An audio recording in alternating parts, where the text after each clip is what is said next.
When we need to prepare for a competitive event, our go-to company is the Army Painter. Thanks to their complete range of paints, spray cans, and gaming tools, we're able to complete our new armies and units in no time. When we need to elevate the quality of our models and terrain, the Army Painter is always our first choice. You may not know this, but the Army Painter has sponsored more competitive events than any other hobby company. Tournament and wargaming is in their DNA.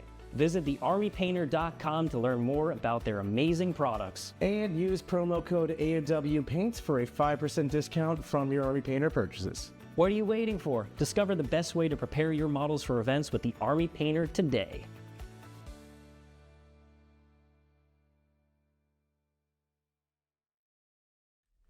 Hey, what's going on, everybody? Welcome back to another Art of War stream. We've got a super special one here today because I am joined by my favorite person in Australia, Don't Tell Adam Camilleri. And second of all, we're going to be talking about some sweet Admech rules because they're basically a new faction. And Alex and I had done this kind of tier list previously, a bit after the Codex released, and there was a wide variety of units that fell towards the bottom half of the tier list for various reasons, and I think this one's going to be quite different. So really excited to talk about it, but if you're joining us, please do give us a like, subscribe to the channel, and tell your friends about us, as well as leave a comment below letting us know what you're most excited for, Admech-wise or just game-wise in Pariah Nexus. It's a brand new game, there's so many different things, but Admech is the poster child for basically playing an entirely new army, which is super exciting. And if you want to see additional Admech content, I've got several games in the war room that you can check out, and Alex and I are going to be doing a full list breakdown of some of the ideas we've been testing. So tons of Admech content coming your way from people who really love this faction, have stuck with it, and are now really excited to play with the new rules. And if you do want to see that content, head over to thewarroom.vhx.tv. There's a 3-day free trial, and there's going to be tons and tons of content on there. So before we dive in and talk about the tier list itself, I just want to introduce my good friend here, Alex E. from Australia, longtime Admech player, sometimes dabbles with Tyranids, but he's back to the true Omnissiah. Yeah. I figured I'd just start annoying you for a little while. You know, let's play some Admech, have some fun. But no, this is my first army, so definitely probably my most passionate army, and I haven't given them enough time of day in 10th. Aside from a swing of teams tournaments and playing the Horde list, I'm excited to see that a lot of my lists have dropped about 80 models. So yeah, let's get right into it. Yeah, no longer stressing over the clock situation, playing that full 3 hours with Admech. Yep. All right, so let's go ahead and look at these tiers here. And we've usually done similar rankings before. We've put a few unique names on them, but auto-pick at the top is going to be mostly for this. Basically, when you start a list, you're going to throw this in there. It's so good, you cannot avoid running it. And we'll mention different detachments and how things fit into here. But overall, auto-pick is going to be the cream of the crop. This is the best of the best. Awesome data sheet, synergizes with the new rules, is just fantastic overall, and likely is going to fit into multiple different detachments. Next up is Tournament Staple. This one is going to be, these are just your really good units. They're going to be seen in almost every tournament list to some variety. Maybe you'll run 3 of them every list. Maybe it's only 2. Maybe 1 is basically the main thing that you run. And Tournament Staples, you're going to fill your list with these guys. Solid choice. Interesting choice. It's got options. It has play. It's not the most efficient thing that you could possibly run, but it doesn't hurt your list actively or anything like that. And then we have playable but better options elsewhere. These are for those units that are on the lower side of the power curve, but still have a purpose, something that's a little bit different than you might get from the other units. Or it's something that maybe it's a damage dealer. It doesn't do as much damage as things above it, but it still does something. And your list might not be quite as efficient as it could be by running it, but it doesn't mean it's actively bad. Which brings us to the final one, which is Belisarius Cawl's Rejects. And those ones are, if you're running them, you are actively making your list worse. No offense to those units or yourself, but the thing is, Games Workshop has done a better and better job about making sure such units aren't quite as prevalent as they've been in previous editions. So we'll see how many things fit down here. How are you feeling overall, Alex, about this breakdown? Pretty good. I'm feeling like it's not going to be so bottom heavy this time. It's honestly funny. I didn't go back to the old tier list that we did before, but I imagine probably half of the Admech roster was at the mid tier and below last time, and I think it'll be. It was. I think we're going to get like I would guess like 65% plus above solid choice or above now. Possibly more. My favorite was just the one we did in 9th Ed, because I kept just, as a joke, putting Skystalkers at the top. And lo and behold, 10th edition came, and they were probably one of our few saving graces. So the thing is I had built up 5 of them, never put them on the table, and then all of a sudden this edition I actually needed to make 10 more of them out of nowhere, and I did not expect that was going to be something for 10th edition, but by God, and you'll see where we rank them. I still think they're amazing. Yeah. All right, let's start off. We're going to go, if you're an Admech fan, if you got the Codex, go ahead and open it up. We're going to follow every single data sheet from the start of the book all the way to the end, so it'll be in the same exact order. So it's going to go through the characters first, then you got your battle line, and then it'll go on from there. So you can follow along if you want to. We got Belisarius Cawl first. Now, Cawl started, he used to be his own reject, effectively, because this guy didn't do too much for the army. His auras are some of the worst in the game in terms of the pick 3 characters, and he pales in comparison to a lot of the cheaper Space Marine characters. However, he's gotten several updates since the original book. He's gone down in points. He's now only 150 points, and on top of that, he has gained an additional part to his middle aura, which is +1 to leadership and battle shock tests. He now also grants the battle line keyword to himself when he's in that specific mantra. Now, you might be saying, well, Admech have some very good battle line. Well, it means that in the late game, when you're running low, you've traded your Vanguard, maybe your Rangers died, you didn't expect a charge or something to kill them, you still have access to the second half of your army rule doctrinas, which is very important. Either the -1 to hit in combat or the +1 AP, where you have to be within 6 of battle line. So that's actually pretty useful. It's a shame that that wasn't just added onto his profile itself, because now it competes with his reroll 1s to hit aura, which is the main reason that you really want to take him, is actually that part of his rule. Now he's alone up if he's within 3 of anything Admech. He's relatively durable. He can heal himself. Hilariously not other units, but he's relatively durable. He actually hits quite hard in combat now with the additional AP and Conqueror, and then his gun is okay. It adds a little bit more, ranged high AP anti-tank, but it's not nearly as consistent as some of the other guns.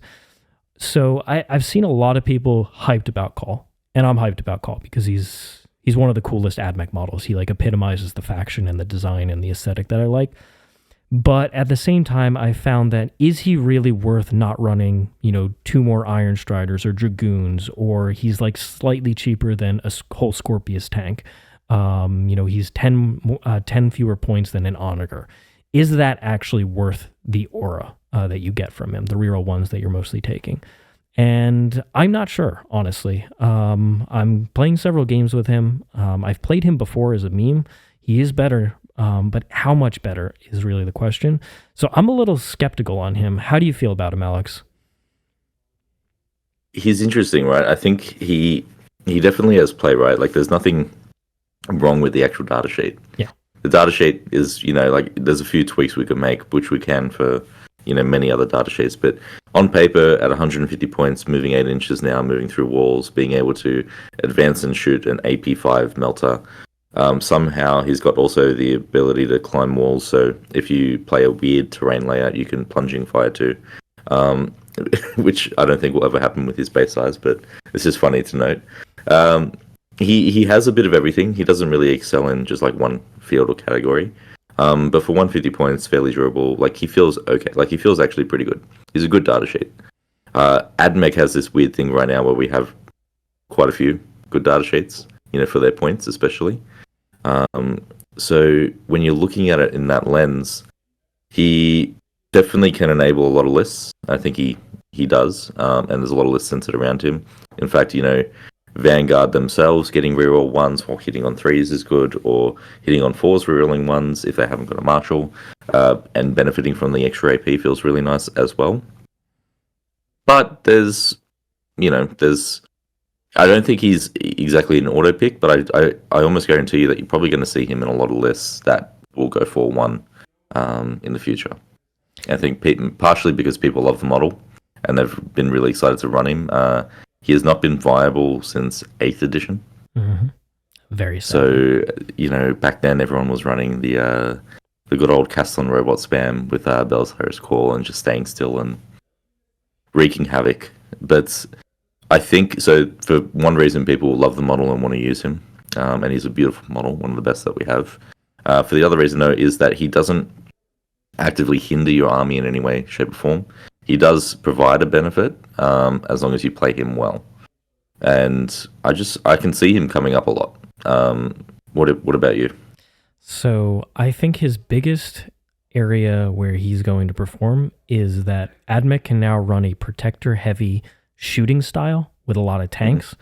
And in those styles, you start to run, once you add your 3 units of Ironstriders, your 3 Scorpius tanks, maybe some Onagers, once you get to that position, you're like, okay, well, where's my battle line coming from, and how many can I actually squeeze in here while getting the other mission playing tools that I want?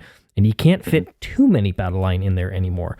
Cawl going into the list not only buffs the shooting with his rerolls, and is himself a little platformed for damage, but on top of that, in the late game, when you're like, all right, I did trade or lost these battle line, I'm going to switch into this. So I found in Cybernetica, I really love him in the Cybernetica detachment, and I feel like some of the Skitarii Hunter cohort or the Rad Zone or even Explorator Manipul lists that are trying to access tank-heavy lists will want to run him. So I expect him to be a tournament staple, honestly. Yep, I agree. All right, we're going to drop him. Which is exciting. It's cool to see. It is exciting. And it is you actually did a really good synopsis there where he doesn't excel at any one area, so he is cuttable. Like, he's not an auto pick in my mind. He is cuttable. You can go for other pieces instead. He just does a unique role and does a bunch of roles all at once. And that can be valuable. It's really funny. There's this kind of trinity I find when I'm doing my list building now where it's 150 points. You could either get Belisarius Cawl, you could get 10 Sterylizors, or you could get 10 Ruststalkers or 2 lots of 5 or whatever you want. And they all work out the same. And then they end up as that final, filler points for me each time. So it's always just a decision on what I want to do. Now, if you're running, again, like you said, protector builds, the best actual option out of those 3 ends up being Cawl. If you can't field any more vehicles or you don't want to for some reason. So it's pretty interesting. I mean, look, 1 CP heroics now are also nice. Because he can, keeping things within 6. If the enemy ends within 6, then you can still do that heroic and actually protect the units that you do have. So yeah, there's some nice things. All right, let's head on over to the Dominus. You got this one, so the Dominus is pretty interesting. I don't think he actually got any changes. I believe he stayed the same amount of points. The army itself just got buffed around him, right? So benefiting from Doctrina changes and being able to actually access them outside of being with a Skitarii unit is really nice. Because I think the premier unit to have this lead is probably something like Fulgurites still. Having a 4-up, feel no pain, -1 to wound, just especially in Datasheets makes them quite a good unit to trade and contest and do everything else. Overall, there's other few changes that have happened. This one's pretty minor, but you have obviously the availability to now use firing deck within a Dune Rider, and having a Dominus shoot out of that can be useful. Nothing too outstanding, but I would say that the negative of this unit isn't so much a negative of itself, which is the same as what it was last time. I mean, previously it just got outshone by other units. So previous to the changes, we had the Manipulus just being in a much better position to be run than the Dominus. Partially from what it gave, which was output for our army, and enhanced our output, which was something that we struggled with. But the second part was points, and the Dominus was for some reason more expensive than the Manipulus. Some of that's changed. They're a lot closer in line in terms of points cost now, and I think it's really dependent on your build and how you're running your list, whether or not the Dominus would see more play or not. I can see a really good user case for them in Datasheets. Getting that extra attack feels really nice. Being able to lead those Fulgurites, and it's wacky. It takes like on average 99 attacks hitting on 3s, strength 5, AP 1,000,000, 1 damage to wipe out a Fulgurite squad. not including the Dominus. So yeah, they can be quite durable. They get then obviously fight on death or fights first or +1 on wound, and they end up being probably one of our best output points in the game, if not too slow. We'll talk about that a bit later. But I think there's a really good user case to run the Dominus there, but I think it's really niche times when you do actually use him, and it's really build dependent.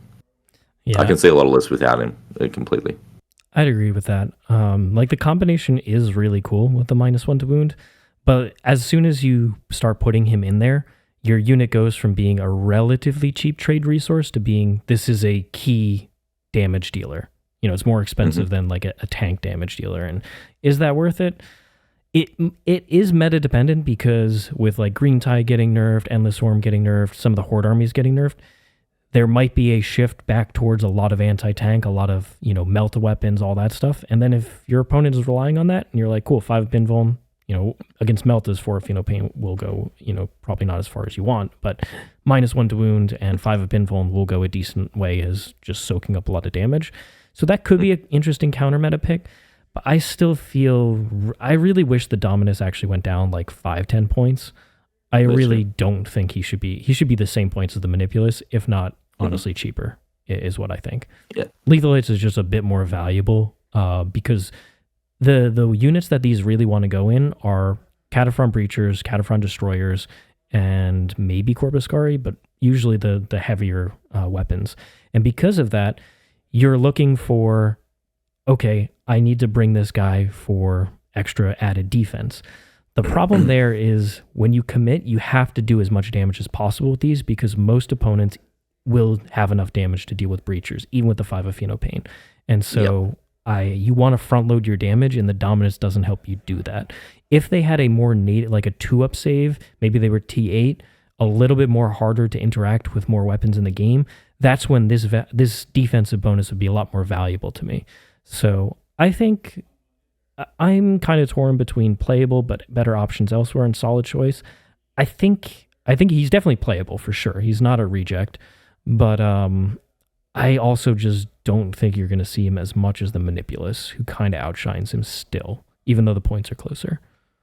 Yeah, I agree. I think in the right lists, he can be a tournament staple. Like you said, though, it does increase the points of your list. You go from a 150 point unit to a 225, so a little over 10%. But it's still interesting. Like, the multipliers are still there. I think his biggest issue, probably, which I kind of clued onto after you were talking, is that there's just not enough Cult Mechanicus in the game to enable him. If we had a bigger range, I feel like his value immediately shoots up because there's just a lot more options. I can see him realistically running only in one type of list. So should we put that as solid choice, or should we put that as playable but better? I think playable but better, because the Manipulus really is his direct competitor, and I think he still pales in comparison to him, unfortunately. Yep, that's fair. The Dominus, I like the Dominus model a lot more, personally. Yeah, me too. All right. So next up, we have the Tech Priest Enginseer. He got a 15-point increase, which is sizable. He was a very cheap 45 points, and you basically never saw him, even though he had a good datasheet buff, which is that he's going to pick one of your units nearby, and he's able to give them a 5 of Pain for a model, not a unit. Doesn't give a whole robot unit 5 of Pain, just one of the models in there. Same thing for Ironstriders or Dragoons. And then he can also heal them D3. For a vehicle chassis. So he's the only way to heal our vehicles. Somehow Cawl can't do that, which is crazy, but he gives you a little bit of healing, and then he gives you extra durability. So you can throw this onto an Onager or a Scorpius tank. You can get a lot of value from him. And then he's alone up within 3 inches of one of those units, so pretty easy to protect him as well. And that the change to Doombolt and Vortex of Doom really do help him and Cawl, because Thousand Suns isn't just like across the table, just hitting you with millions of mortal wounds and killing you instantly. So that's a nice little bonus there. And he has his other rule is that if a vehicle dies near him, he gets a bunch of extra attacks, which I've never had come up, but I have. It's pretty funny. It's better now. Unfortunately, he hits on 4s, but you know. Well, in Conquer now, you get the +1 weapon skill, another AP. Like, it's actually not terrible. It's scary. Yeah, he can kill like a handful of Space Marines. So 60 points is not that cheap for this guy. However, I think there's several lists where you do want to run him. So I alluded to a Protector heavy vehicle spam list. I think it is worth running 1 to 2 of these guys in those type of lists. There's a lot of times where your tanks are going to be left wounded, and healing them back up will force a real activation into them instead of your opponent's nonsense firepower to get you to fail a save or two, which is quite powerful. And then if you're running large squads of Ironstriders in that list or Dragoons and you're not in Skitarii Hunter cohort, the 5 of Feel No Pain on the first model will go a long way. Same thing for robots and Cybernetica, to keeping that unit functioning after it takes a good amount of damage. And that's really what those vehicle units need. So also in Cybernetica, he's a really good caddy for the Necromechanic to reduce one of the incoming damages to 0. So he's a good caddy for that enhancement. Overall, I think he probably didn't need to go up 15 points, frankly. 60 is a decent chunk, and he's not really fitting into too many of my like Skitarii Hunter cohort lists in general. But I think other lists value him quite a lot more, as mentioned. How do you feel about him? It's really weird. He costs more than a Tech Marine. I don't know why, but the Tech Marine's 55 points. He's 60. And I think bring him down to that. Yeah, just a Tech Marine, like a Primaris Tech Marine. The Grey Knight one is 60. Oh, there you go. He can teleport. Oh no, he's 70 now. He went up 10 points. I think the Grey Knight the Tech Marine is 70 points. I think that's a afterthought after I guess the whole Redeemer and Dread Knight spam list, right? But I think he's just in a weird way, 60 points is very cheap for a character in retrospect, right? And what he does is very good for the army. I mean, the 5-up Feel No Pain can be very, very, very clutch on a Disintegrator as an example. But for us, strangely, he's overcosted, which I guess still says that we have a pretty funny costing setup from where we are right now. I think we definitely still have some units that are overcosted. Some units that might be a bit too undercosted, and then you have some that feel a lot that feel really good right now. But I'd say that he probably hovers in the range that he's probably a little bit overcosted for what we'd like. When he's that close in points to a Manipulus, it's or any of the other options that you can kind of run, you know, as an extra piece in a game right now where you can't advance an action anymore. Speed is still important with some cheap pieces, which we do really have.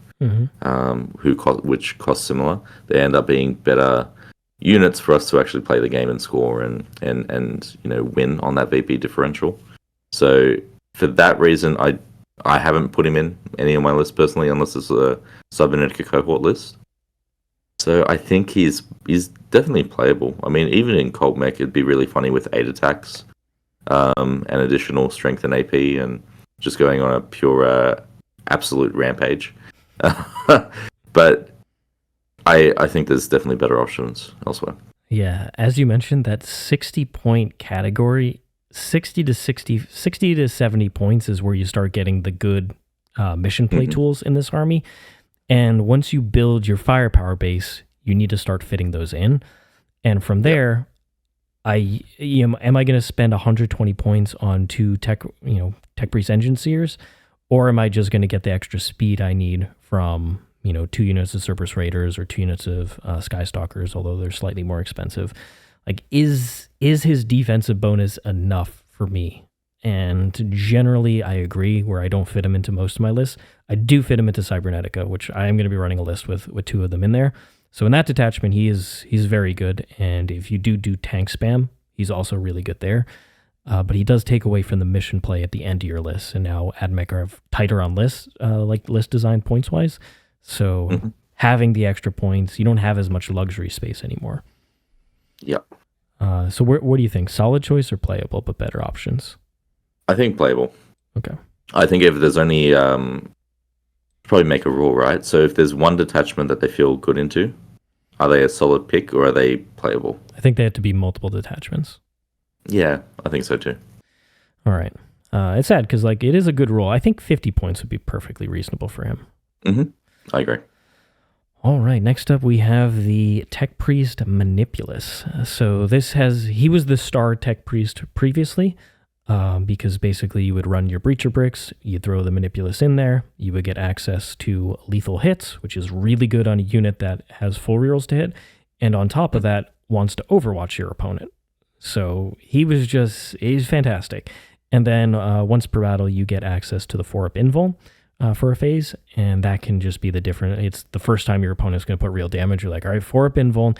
If a couple survive, I still have some amount of damage out of this unit, and it's good enough. And it means in some of the detachments where you don't have a reactive 4-up invul strat, this is the way to get it. Or if that strat is only shooting phase, you can still do it in combat. So he went up 10 points, which I don't think is too unreasonable for what he brings. Like he's the best of the Tech Priests. But at the same time, now the unit that he primarily went in also went up 30 points. So that whole package of Breachers went up 40 points, which is a lot in this army now. That's a significant points investment.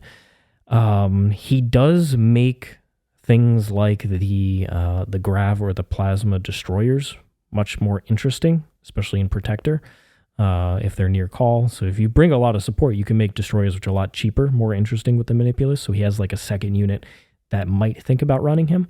And I also don't mind him as much in Corpuscarii, specifically in Datasom, because you can get access to lethals on a volume of fire that can be AP2 in half range. And that starts adding up as well.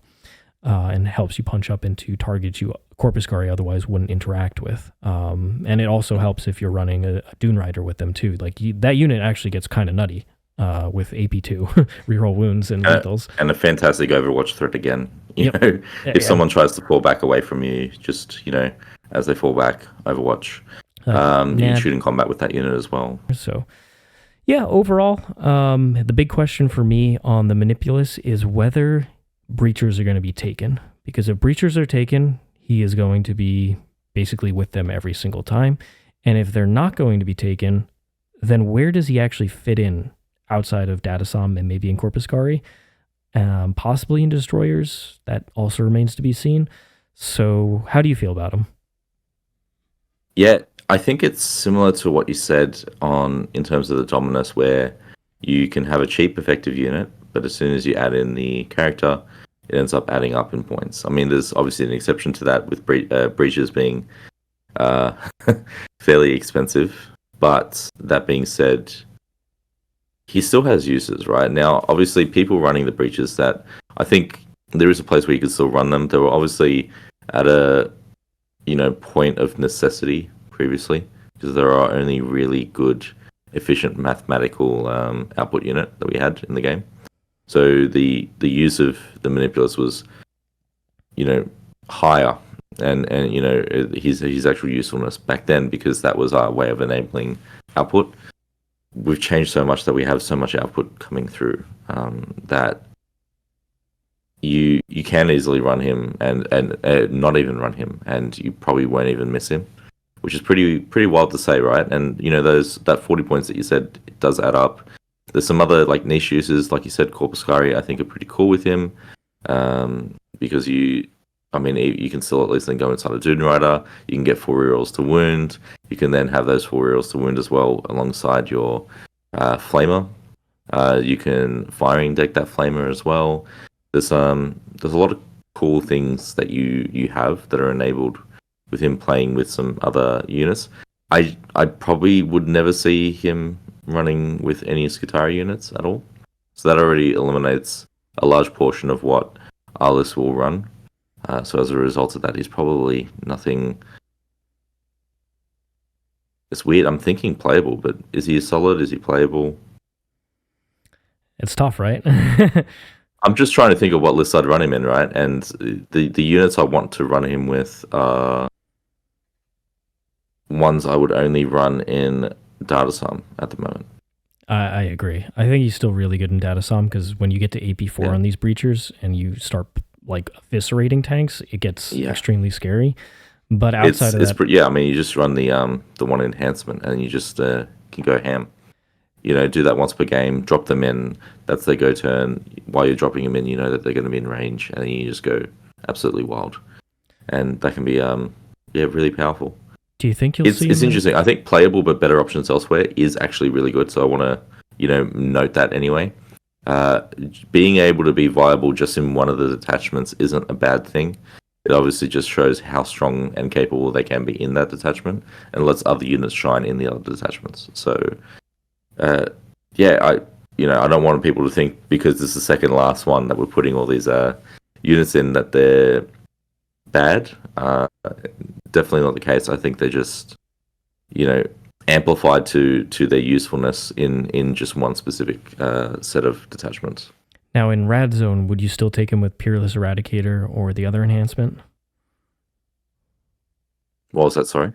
In Rad Zone, would you still take him with Peerless Eradicator or the other enhancement?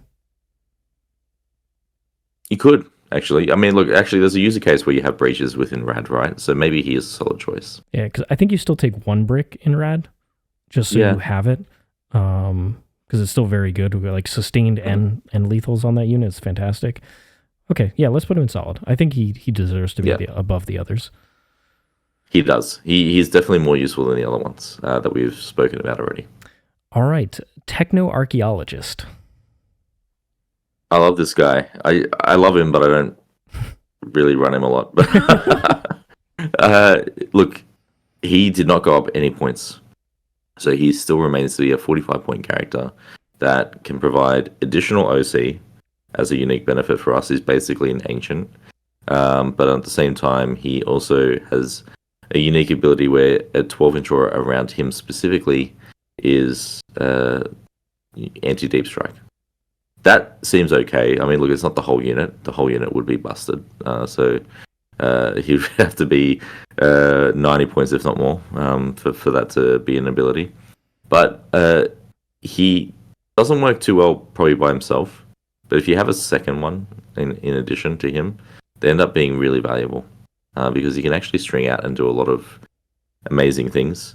In melee, he's moderately decent. In Cybernetica, in Data Time, he's pretty funny. Because he can slap a bit. Is basically a Thunderhammer that is also anti-vehicle 4+. So hitting into vehicles is more likely to hit your Devil Wind procs, which can be nice. Aside from that, he's just there. Look, the OC is great. I can see some people using, as an example, Fulgurites to get them OC2 so they act similar to Battleline and can trade objectives better. But you could also do the completely wild thing that I love of making a Vanguard unit OC32, and they're reducing the enemy's OC by 1 as well, so theoretically it kind of feels like they're OC43. They're pretty, it's really hard to shift off an objective. At the moment, I found that in the game, while Battleline is more important than what it was, it's not a complete necessity. I think most armies that ran Battleline before are still running them. The armies that weren't running Battleline that much aren't running much. At most, they're running maybe one more unit than what they were before. So it's the reason that he's not getting picked for me too much yet is mostly around the fact that I found that I don't actually need the extra OC to trade. And that's actually the determining factor more than anything else. So this is one of my personal favorites, and in my Hunter cohort list before the update, I was running 2 to 3 of them, and nice. I was doing the exact same thing. Put them in the Vanguard squads, have amazing contest missiles, and the great thing about them is that when your opponent whittles down the squad, they're like, all right, I'll shoot into this unit. Okay, I left, 3 Skitarii are still there. I'm like, I still have the objective, don't worry. And that level of OC control is pretty rare in the game, and I'm a huge fan. And I think with the decline in indirect fire that we're going to see in a lot of places, him being solo in your backfield in certain matchups where you don't need the extra OC control is more valuable than previously. So I see a lot of use cases for him. The hard part, once again, comes down to similar to the Enginseer, where because Admech lists are tighter on points, you don't have as many flex points at the end. And what you do, you want more tools, more speed, and he doesn't help there. So I have gone down to, I think, 1, sometimes 2 in my list instead of the 2 to 3. But in Hunter Cohort, I still love him because the ability to advance and charge Vanguard across the table is so strong. And there are some matchups where being able to string out and touch multiple objectives with each model being 3 OC and them taking a -1 means you easily contest. Even if they overwatch you, you still have, you're like, cool, there's 5 guys left. No worries, I'll still take them. So overall, I think that the Technoarcheologist, as I was saying, I think he's still really, really good in a variety of scenarios and in close games, which Pry and Nexus encourages. I think he's very valuable when you have a couple Skitarii that can still do a lot of control work. I really like him. And then against Tyranids specifically, he's one of the best tools you can have because of all their battle shock shenanigans. They bring your OC to 0 and you still go up to 1. And if they have gargoyles that want to touch your objective, you're like, you have to touch it, but within 3 of my friendly Vanguard here. So you're not taking this back too easily. So I still really like him. I think he should be a tournament staple personally. How do you feel about that? I feel like on his data sheet alone, he should be a tournament staple. I can see him in a lot of 4-1 lists, to be honest. So he probably does deserve a spot there. I'd say that he's definitely better than an Enginseer. He's better than a Dominus. Manipulus is more niche based on the units you pick for what output you want. Whereas a Technoarcheologist doesn't strictly need to be utilized for output. He can be utilized just for utility. And because of that, he just shines a lot more than a more expensive character. And 45 points is a steal. So yeah, he's probably a tournament staple. You'll probably find quite a few lists that don't run him, similar to Cawl. But that doesn't mean that you won't see a lot of lists running him and being pretty successful. Yeah, when I look at some of the other factions that I play, I would kill for 45 points on this guy. It's funny when you were talking about the whole I've only got 3 models left, but I'm OC 11. It just reminds me on the whole thing where I running Vulcan Histan and just being casually with a company hero squad and going, cool, I'm OC 19. Oh, you've eliminated all but 2 models. Cool, I'm still OC 13. It's great fun. People are not ready for overcommitting into that type of unit, but they have to make sure. Yeah. It is a little bit worse doing that though because of the lone op stratagem in Hunter Cohort isn't quite as strong anymore. But I still think there's a lot of value there. It takes multiple activations to really get through them. The benefit is that because we never have a drought of Skitarii units. You look at, and when at the point of assessing the enemy's list is at the point when you're deciding what should lead what. And if you find that there's no way for them to actually really deal with a Technoarcheologist just sitting on a back objective, that's a great opportunity for you to be able to just run him solo and do that. Mm-hmm. If you feel the enemy has a lot of OC that you need to mitigate and do some trays on key areas, such as a 20 warrior Necron blob, then he's fantastic to run alongside the Vanguard to be able to then just push forward. So there is flexibility there, which is probably the part that I like the most. He's not like a hard lock and rigid in the sense that he can only be run one way. The fact that you can run him in multiple ways at the point of looking at the enemy's list and analyzing that means that sure, you have lost that lone op strat being as potent as what it was before, but he's still good. Yeah, he's still really good. And what I've been doing is now I've been putting him in the one Ranger squad that I like running. And so he stickies the backfield objective. They can string back and still protect my backfield without having to never get back into the game.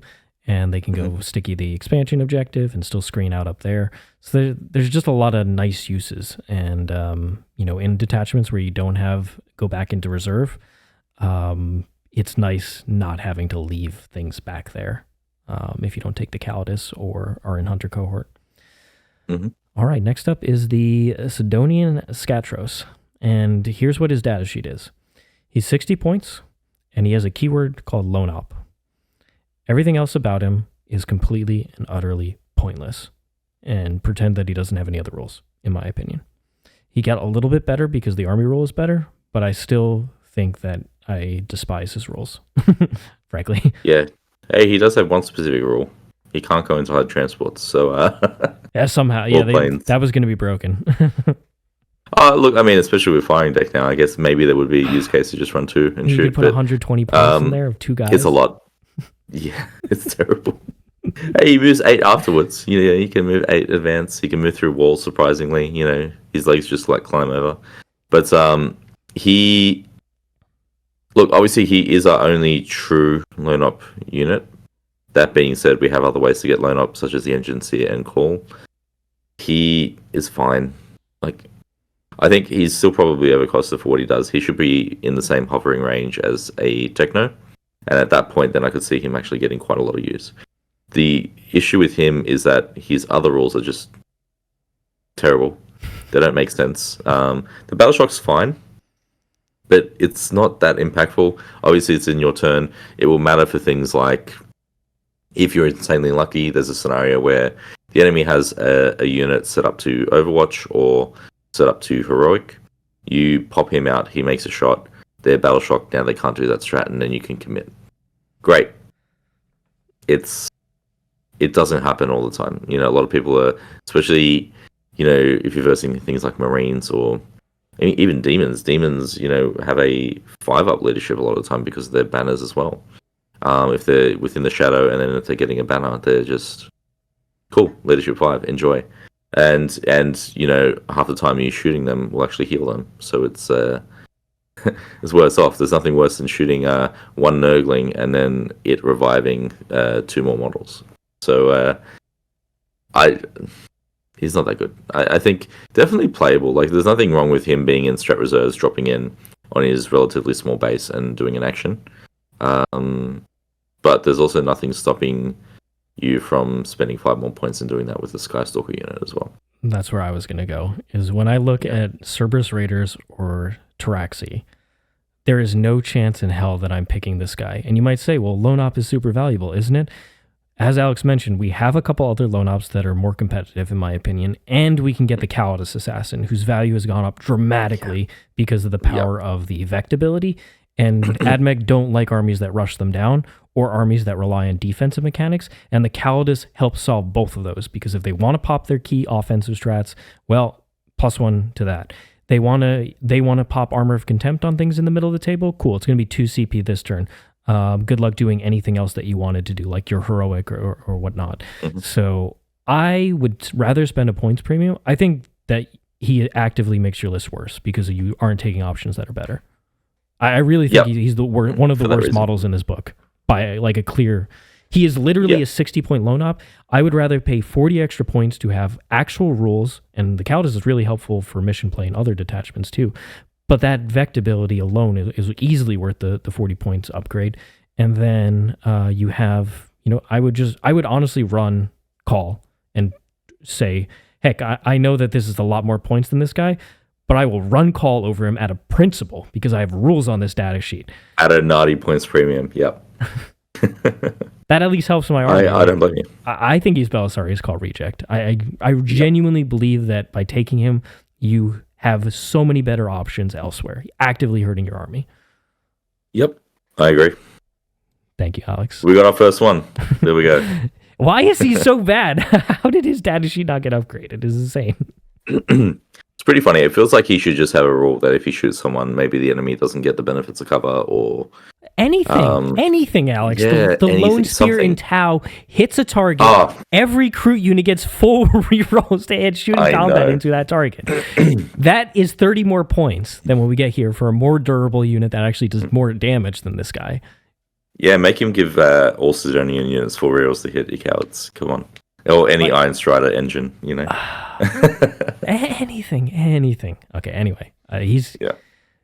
I'm glad I haven't had to paint him, is all I'll say. It's pretty funny, you can just, he's actually, really springy. So my party trick is to just flick him, watch him go. And that's it. I haven't actually put him on the field aside from that, or one TTS game where I ran 30 of them, just for a joke. And that was my list, just 30 Skatros.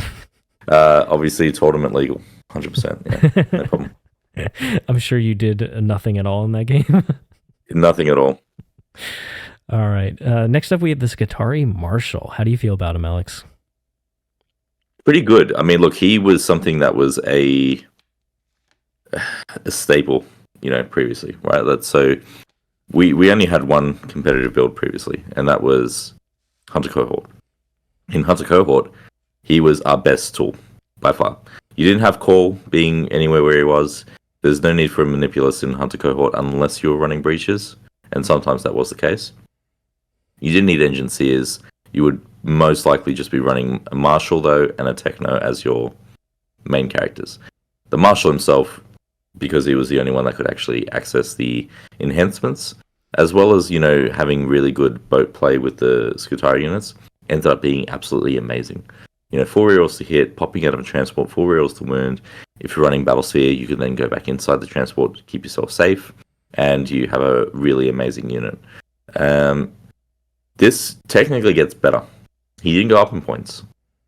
The Skitarii units now can just always be AP1 or be hitting on 3s. With rerolls, I think AP1's just better, and Conquerors just works out a lot nicer, because then you can advance as well. You can do a whole bunch of different things.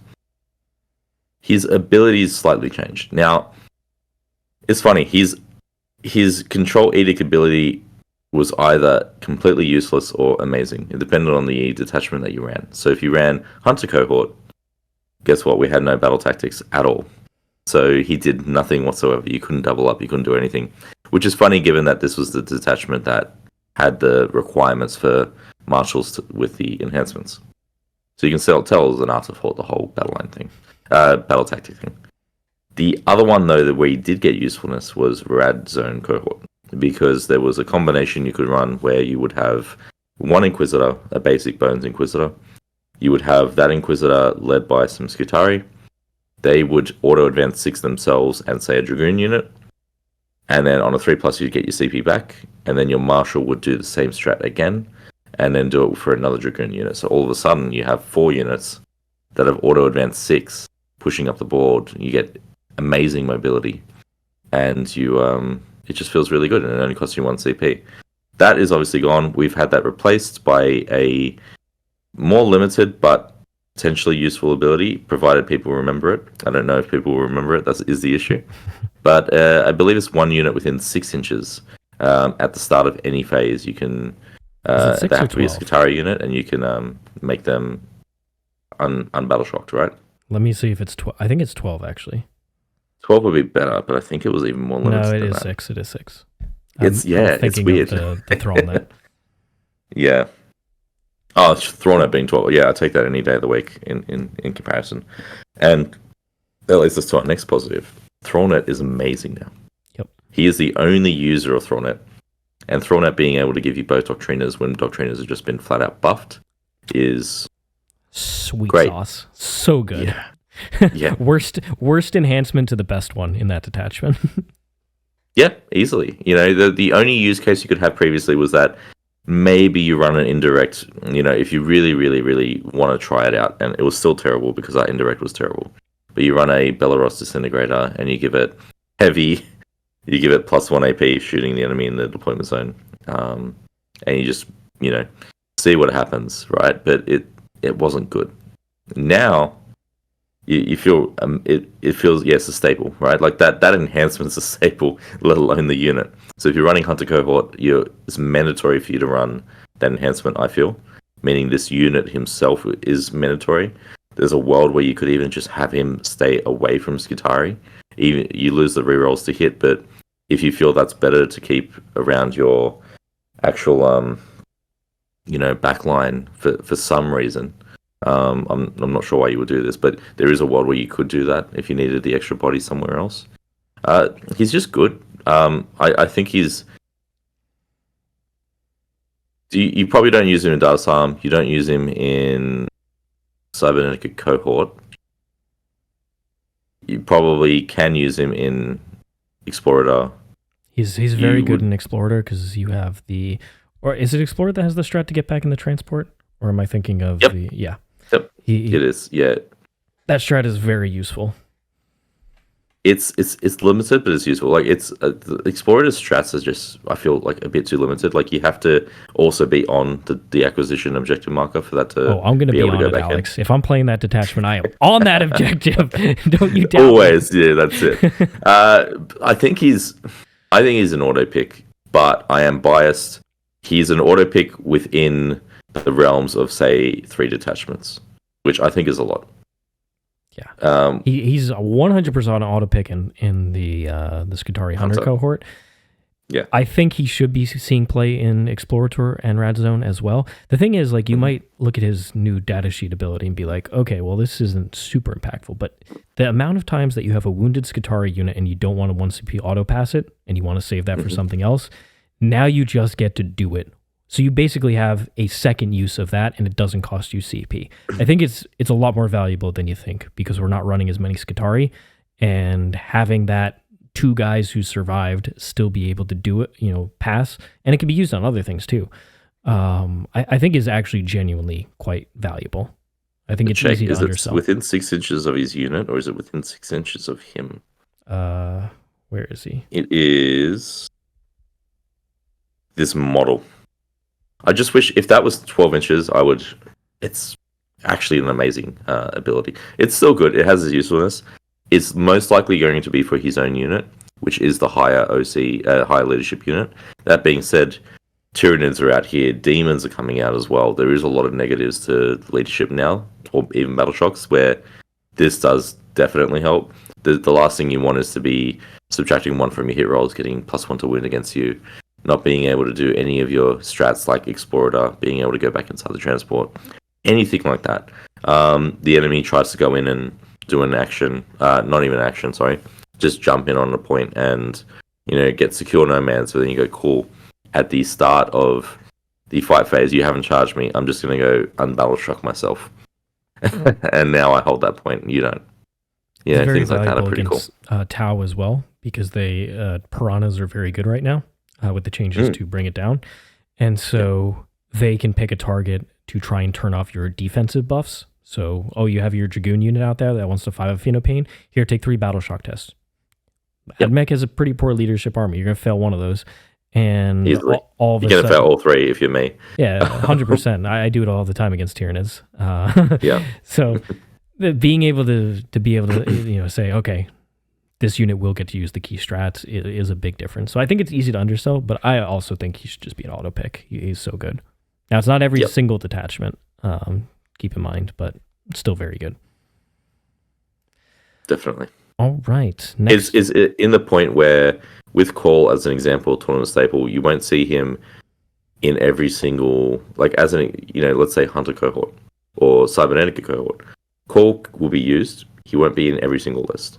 If you're running Skitarii Hunter cohort with Marshal, he will be in every single list no matter what. There will likely be multiples of him, and he's still good in other detachments as well. Yeah, because Battlesphere Uplink is still a great enhancement.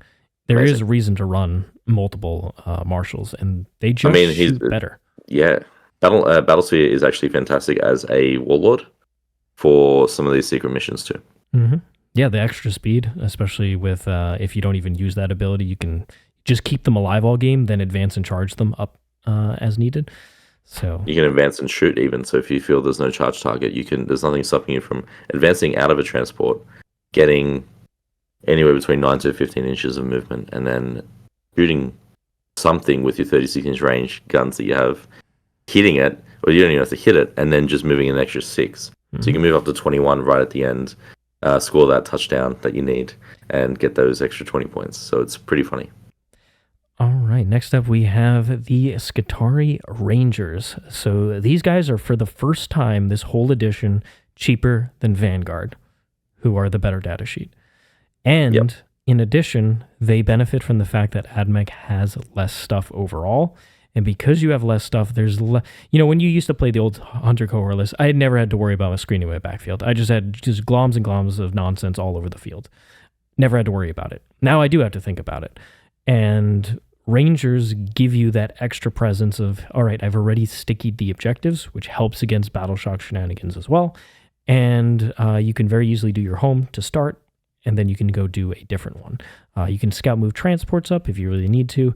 Their damage output still isn't as good as Vanguard, in my opinion, but it's fine when you give +1 AP from Conqueror. Now, am I going to run multiple of these units? And the answer, generally, in my opinion, and my list has been no. I like one, and I still like paying the premium for Vanguard because their ability to contest away objectives is so powerful, is what I have found. How do you feel about them? I agree. I think they're missing something in the datasheet. It should be probably, I don't know if it's dev wounds on their galvanic rifles or Native a pip of AP or something like that they would have had just baseline, just to make them feel a lot more competitive. In reality is, the Vanguard having anti-infantry, 4+ just means that they punch up a lot more than you'd think they would. And into tough targets, the Vanguard's weapons actually end up better because you're still wounding on 6s regardless.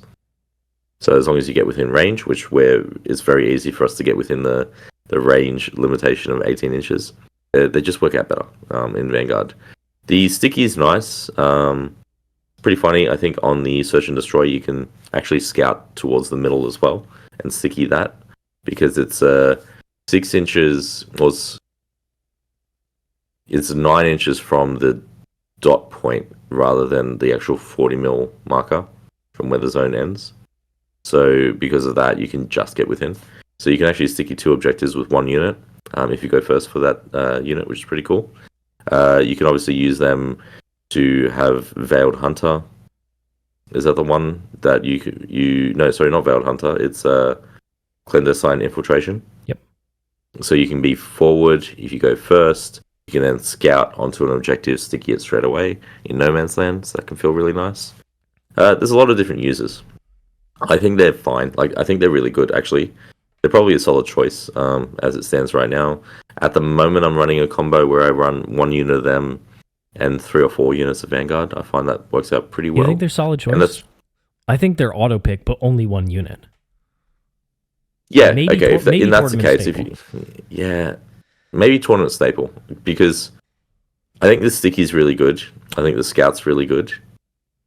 I think there's probably a world where, you have those extra 5 points and you just run an extra bunch of Vanguard. And maybe it's okay. I would never do it personally, but I found the reverse where I'm always 5 points over on my list now, and degrading one of the Vanguard squads to the Rangers is just what happens. Works out better.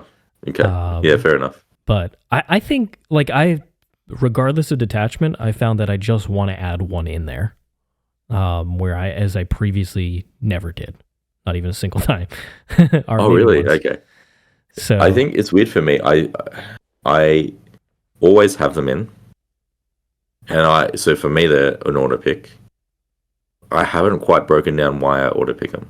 I think they're amazing. I think they're genuinely, 1 unit is so good. At 85 points, they went up 5, but that's not really the end of the world. Yeah. I think having sticky is a lot more valuable because we just have less stuff. And I think because the options that were opened up, which is that we can go damage heavy in whether a combat oriented or shooting oriented, if you have sticky objectives, that's just less things that have to stay back there. You can get fully aggressive with an Admech army, and I quite like that.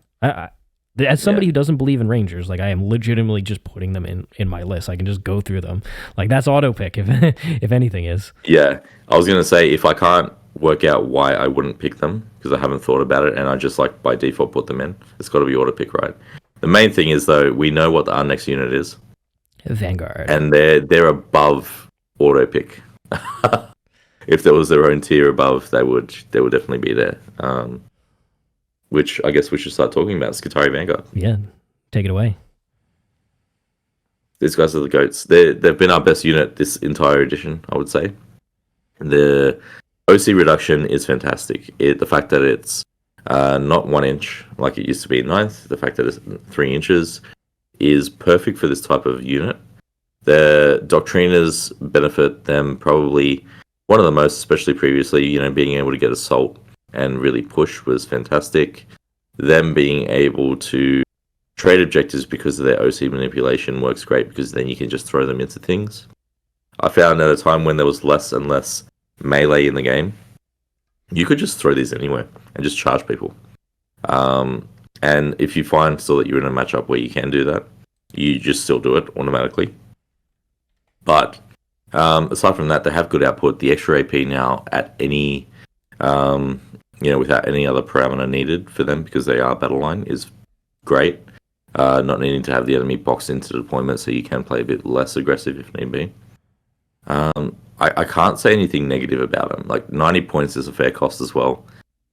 For what they do, they're really good. Surprisingly durable because 5-up invulns are really annoying. In Hunter Cohort, there's also the stealth. There's a lot going on for them. They get our best units that can lead them as well, that greatly benefit them. Namely the Marshal if you're really going for output, or the Technoarcheologist if you really want that high OC manipulation. Those two units that we spoke about really shine when we're talking about Skitarii Vanguard. So they just make everything better all around them. Not even including the battle line proximity buffs or the Doctrina buffs that they also provide to people. Yeah, they're the straight up automatic. The battle line buffs alone mean that you're running some amount. Even if you just have Cawl, even if you add Cawl as like your first model, you still want one or two of these other units in there. 100%. And that just speaks to the power of their ability. It's probably the second best objective contesting unit in the entire game. First being Gargoyles because of their extra speed. But these guys are right there with them. And there is speed in Admech, especially Hunter Cohort, where you can use transports to get them up the field. And Advance and Charge can get them in all sorts of nooks and crannies. Although it's a little more awkward now that Heroic is 1 CP. So the charge plays are going to be a bit less frequent, I think. But that's why the natural speed out of the transport is very, very valuable. And Battlesphere Uplink can be quite valuable on certain turns too. Yeah. You can even make these punch up, right? Like the Marshal, obviously, for 4 reels, the hit and melee as well as shooting is good. Mm-hmm. If you're running Data Sum, you could run a Techno, have that crazy OC, be 22 attacks, strength 4, AP 1, hitting on 3s, 1 damage. Like they really beat up trash again. They used to in 9th edition, and now they do again, which is great. Yeah, it's pretty cool. Honestly, like there should be their own tier, and it should just be called Skitarii Vanguard, and that should be right at the top. We just leave it there.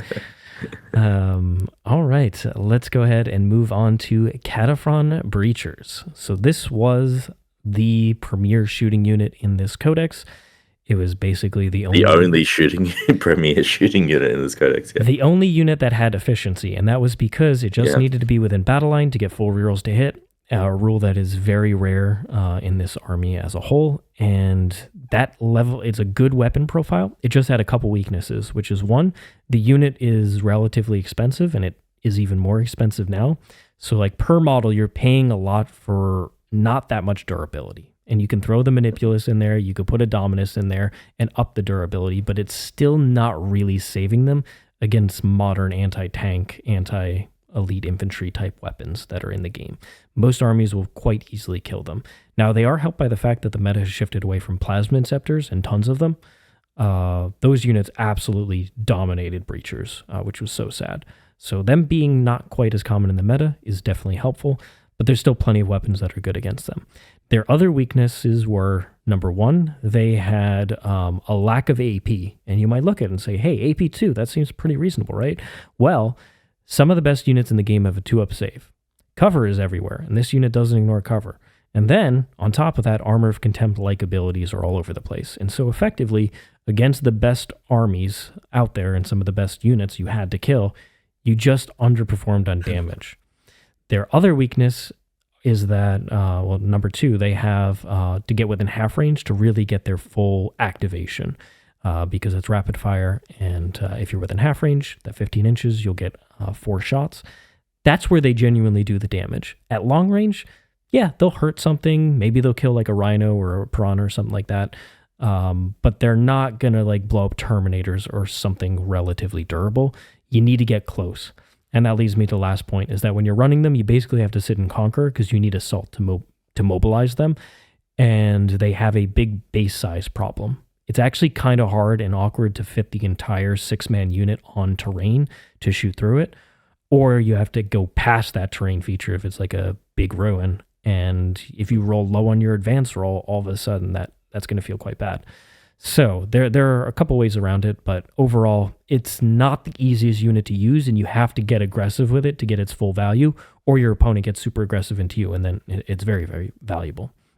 So how do I feel about this? Well, the points increase is annoying for sure. They probably didn't need to go up that much, but I assume it was the fact that it's the best unit, and it gets significant buff in that it has a guaranteed +1 AP in addition to full reroll hits from having battle line nearby.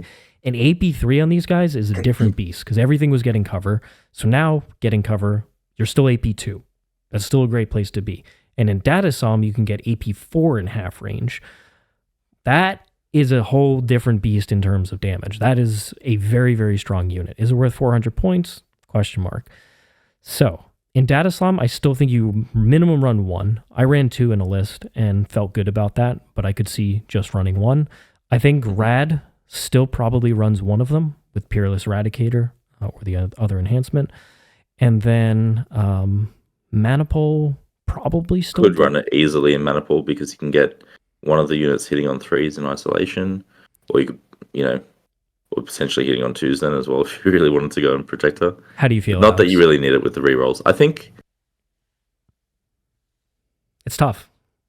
Anti-infantry 4+ rerolling once to wound is actually like a really good profile. They benefit from everything. It's really just amount of points. I think you're either going to have them in a list and then be useful, or you're not going to run them at all. They're never not going to be useful. Obviously, people will know how to play into them at this point. They were definitely units that we ran, and they're probably the easiest unit for opponents to understand in terms of value in the Admech ranging kit. I think you run them. So Red Zone will run them. They can be a tournament staple and go 4-1. I think Dataslam can run it. They will be a tournament staple there as well. I think it's gotten to the point you'll never see them in Hunter at all. Maybe there's a user case for Explorer to Manipul, and you would never run them in Skitarii Hunter. In Cybernetica. They're probably a tournament staples still, to be honest.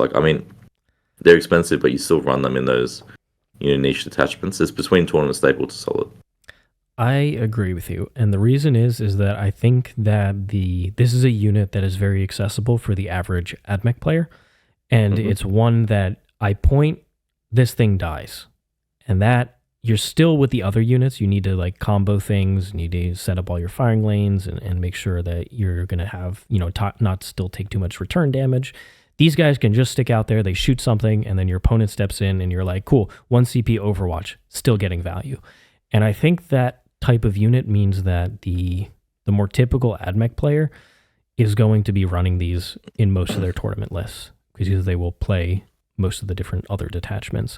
I think for if you were trying to win a super major with Admech, I think this unit is probably a little too it takes away a lot of resources that could be used in a variety of other ways, especially in the lower scoring environment of Pariah Nexus. You don't really want to trade too many scoring resources away for 1 damage unit, is what I found, unless your whole plan is to table your opponent in the first couple turns. And Admech doesn't really have that ability. There is some niche scenarios where you could do it, but against a good army, they will slow down the pace of the game. They will stop you from getting within half range. They'll move block the area you can move into so you can't fit your bases. Good opponents can play around this. The average tournament player is going to take this unit right to the face every single time and lose their units and be like, wow, Breach is one of the strongest units in the game. And that's going to be the difference there is I think for the average player, they probably will be auto pick, honestly. But I think we're going to put them in tournament staple because you will get a lot of value against them, against equal skill and less players. And against the top players, it's going to be hard to get the value out of this unit. You'll still do it. It'll just be a lot harder and trickier, and you might not get the full potential. Is how I feel. Yeah, and I think you're right. There's definitely the casual versus, I guess more seasoned players, depending on what they want to play. So spot on there. But I think also, point is, we've probably gotten to the point in the tier list now where the actual terrain layouts that you are running in your tournaments matter a lot more for the usability of these units. Whether that's UKTC, whether that's WTC, whether that's GW, or even player-paced. There's going to be nuances there where they shine in certain aspects. If you're playing on WTC, it can be really hard to firstly try and commit to an angle to get visibility, be within, that 15-inch range, and also clear enough with your movement. So all three of those parameters can be a bit tougher, but then you're running on, say, play place, you can find a really good, ruin that you've designed, set up stage, and then just move through the wall, and then just get ready to shoot. So you can have like a really good like threat zone, and they're really good at that too, right? Like really good at just plonking down, saying if you come within X amount of range to this area, whatever you bring out there is just going to get absolutely deleted, and the enemy has to respect that. Yeah, and the thing with the extra AP is because it works in combat, the fight first Datasheet Conclave unit is just nightmarish to deal with for a lot of armies. That thing slams. Especially with 1 CP heroics now. Yep. So there's a lot of interesting things going on, and I'm excited to see what can be done with Breachers, because it felt really good playing them with the AP3. I didn't even do the shooting buff. I did the combat buff. But if you get them to AP4, like they are just, if you don't have an invuln, they're just cleaving through units. And that feels so different than before. So it's going to feel good for people. Definitely. And there's nothing stopping you from having that once per game where you do get the AP4 on your go turn. Yep. And still get the melee benefit, and they just feel great. It's good. All right. We've got the Kataphron Destroyers, who did not go up in points. How you feeling about them, Alex? I sometimes get excited about them again and think of these weird combos, and then I realize and look at the datasheet again, I'm like, never mind. For some reason, their heavy grav cannon is worse than a regular grav cannon. Their giant plasma is worse than an Inceptor's pistol plasma, and that upsets me. There's a really funny new rules change that means that all hazardous is just mortal wounds instead of being an instant destroyed unit. So I guess you could run a Dominus with them and they're less prone to getting removed. That being said, you could have that plasma, which is fine. It'll be strength 8, AP3, potentially AP4. 2 damage at overcharge. You have the risk of losing some of your own models who are quite expensive, 40 points a model. Or you could just run a Breacher who does that same profile for 1 less AP, but has +1 strength and also anti-vehicle 4+. So it feels a bit weird there. And then they don't get the full rerolls. I think there's some ways that you can use them now. Obviously, Protector feels really good for them. Core feels really good for them. The Grav feels a bit funny, but at least you can make it on the same level as a Votan Grav now. So that's something to be said. They're fine. I think you can play around and do them. They're definitely playable. I don't think they're a reject anymore. It's just when we already have so many other good units in the game, it's really hard to justify putting the points in to actually run them. How I feel about them is if they could access the Cantic Thrallnet, they would have a legitimate role of running a 6-man brick. They're one of the units that really wants both buffs, because hitting on 4s, not rerolling 1s, that's still not a good consistent shooting unit. And then their lack of, especially you really want to run the Grav. That's the weapon I want to run. But AP1, what are we doing? We get to AP2, but we're still not ignoring cover. They can have armor contempt. We're still not punching through. If it was AP2 natively, then you can get to AP3. There's a bit more interesting things going on. It's nice that they didn't go up in points, because then they would still be a reject. They're cheap enough where you can run them and get an amount of value out of them. The problem is that they basically, if they could switch datasheets with the Breacher, switch their datasheet rule, they would have significantly more play. Or if they just copied the rule, if they forget about the 5-up Overwatch, there's no rerolls here. Who cares about that? Or there's not insane volume of fire. If they just had the breaching rule, there would be quite a bit of play to the unit, I would think. But I think they're playable, but they're not great. There's other better options. The one thing I hate about it, and this is a pet peeve, all the other units that we go through, so Breachers will have a battle line proximity buff, Infiltrators, Ruststalkers, the birds, everything, right? These are the only unit that doesn't, and it feels like they should have. So maybe it should have been 5-up Overwatch, but if you're within battle line, it's 4-up. Even that, it's not anything amazing, but it's something. And Overwatch hitting at their regular hit skill is is pretty scary anyway. Yeah, you throw. But it just seems weird that they don't have anything. Yeah, they're a forgotten datasheet, really. I think. Yeah, big time. And then their defense is terrible without running some amount of character support, so it's not as cheap as you look on paper. I still think that they're towards the bottom units, but they're better than before. They're not complete and utter garbage that they were previously. Yep. Next up, though, we have a Corpuscarii unit that I used to spam. Yeah, Corpuscarii. I love this unit. It's funny. I actually love them. I don't run enough of them anymore. But there's definitely a use case for them in not just Datasam, but in general. They're fairly cheap. I think they've gone to 70 points now for 5. Yes. Is that right? Yep. Which is still well costed with a 5-up in 1, 5-up Feel No Pain. They have an amazing pistol gun that now benefits from Doctrina, so you do get that pip of AP, which is absolutely huge. But not only that, now they can actually gain access to Assault.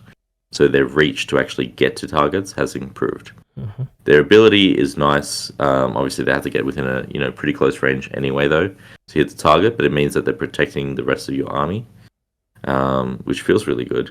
And their melee is pretty decent, especially now that you can get the +1 weapon skill and +1 AP. Mm-hmm. They end up being a great overall unit and one of our best horde clearing units that we have access to.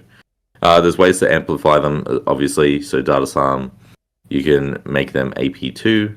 You can give them, they're an amazing user, obviously, of the Mortal Wind Bomb and pushing them, especially now that they can advance and shoot. So that way you actually do get value of their shooting afterwards as well. They just feel good. I mean, look, like you said, you can put a Manipulus with them, get them lethal hits, which will be really good for them in melee as well as their shooting. So overall, they just feel nice. They can go inside transports. They have flexibility. Their biggest issue being speed was the biggest limitation previously. And while they are still slow, they're faster than before because of Assault. So I feel really good about them. I mean, even if I don't run them right now on my current lists, looking at them from the outside, I can see if someone had them in a list, I'd be like, yeah, that's a great pick.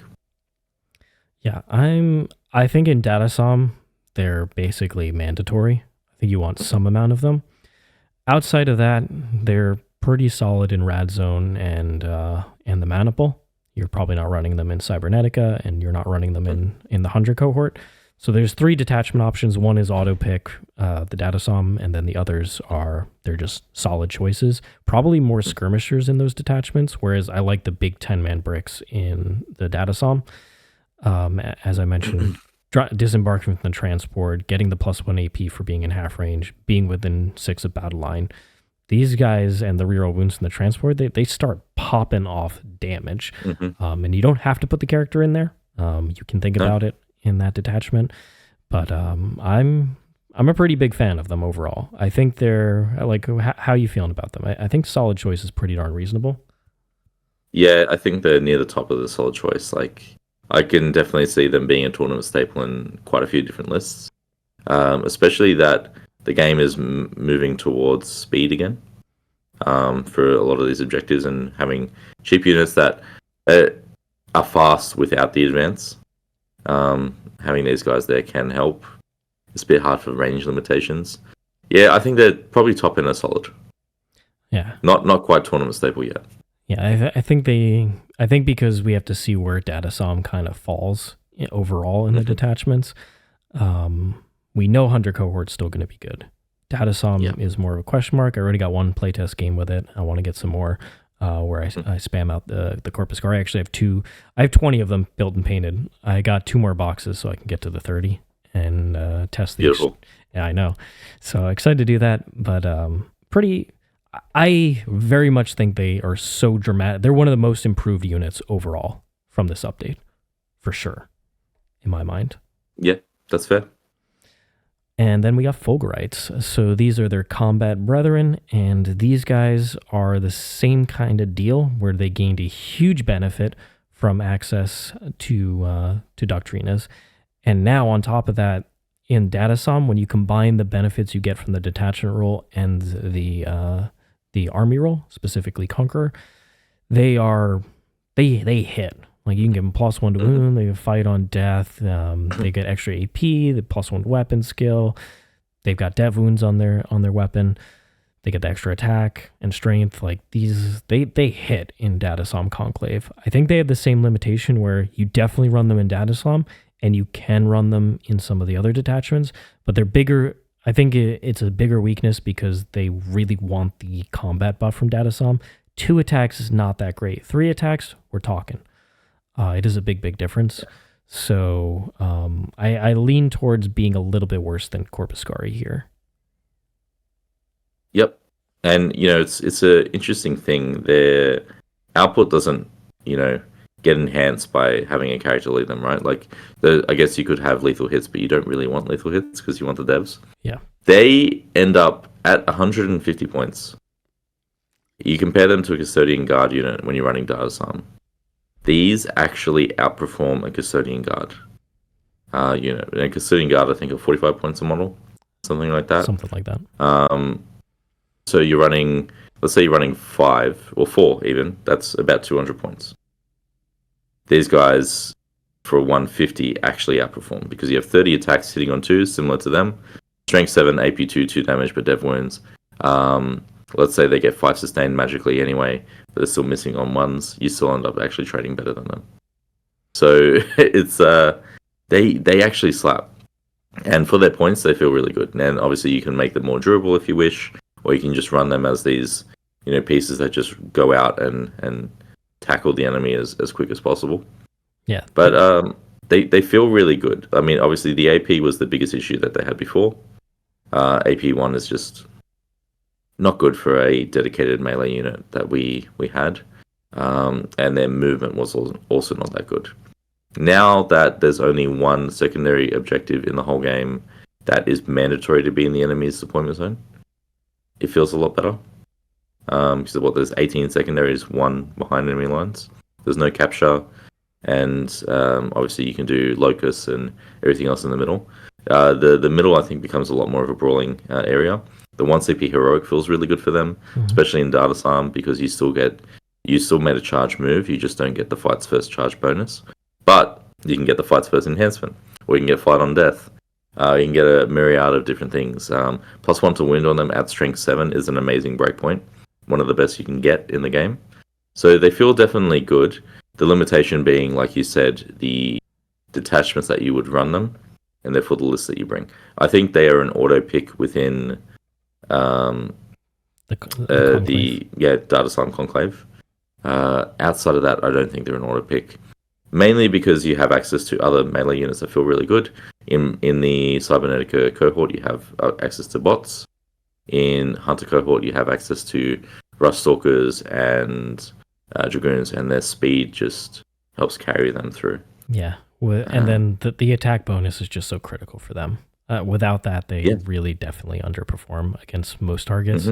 So I think Datasom auto pick, and you could run them in the other detachments because, like, as a cheap 5-man, they can just go out there and smack something relatively cheap and then be annoying enough to kill back in return. But I think it's mostly Datasom, and then you could run them in 2 other detachments. Like Rear 1s to Wound is not a bad ability to have potentially on them from Explorator. Yes, it's completely fine. I'd say that they're between playable and solid choice. What do you think? Because they're so good in Datasom, I'll put them at solid choice below the other 2 options. All right, next up we've got the Sicarian Infiltrators. How you feeling about Infiltrators? They did not go up in points. And they got an extra attack age. So they got a flat buff, not to mention that Doctriners, every single unit that we're talking about here, I guess, gets that Doctriner thing, so we can probably stop saying it. But they feel good. I think point for point, they're fine. They were actually an amazing tournament staple previously because they allowed us to have some great alpha strikes. That has changed quite a bit because you now will not know with Veiled Hunter whether or not the opponent is going first or second before you redeploy. So as a result, you probably deploy them a bit more safe. That being said, moving 8 with the potential to advance and charge, and now having more attacks and being a lot more consistent in melee or shooting, just feels really good for them. That they feel like there's nothing wrong with them. I feel that there's no set negative with this unit. They're just overall good. They're fine. They have value.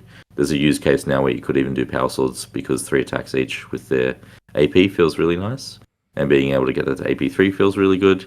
Or you could just absolutely blend hordes with their 50 shots and 3 to 4 attacks each, double sustained attacks, strength 6, AP1. These will absolutely blend any gaunts that you need, which is great, or gargoyles or anything of the sort. One negative that they have is just due to design from previously. It feels really weird to roll almost 100 dice just to do 3 damage with their flechettes. So you're rolling 50 attacks, 25 hits, roll them for wounds. You're at 75. There's 11 wounds roughly. The enemy then rolls 11 dice, and there's 3 damage at the end of that. Like, it's 86. Yeah, 86 dice rolls there on averages just for one activation of a model, a unit, which just hurts. It hurts me. But yeah, I think they're just overall good, and honestly, the ability for them, their negative leadership, but also the battle shock, every single unit within engagement range, for me feels fantastic, and I use that as much as possible. This is what the Skatos's ability wishes it was. Yes.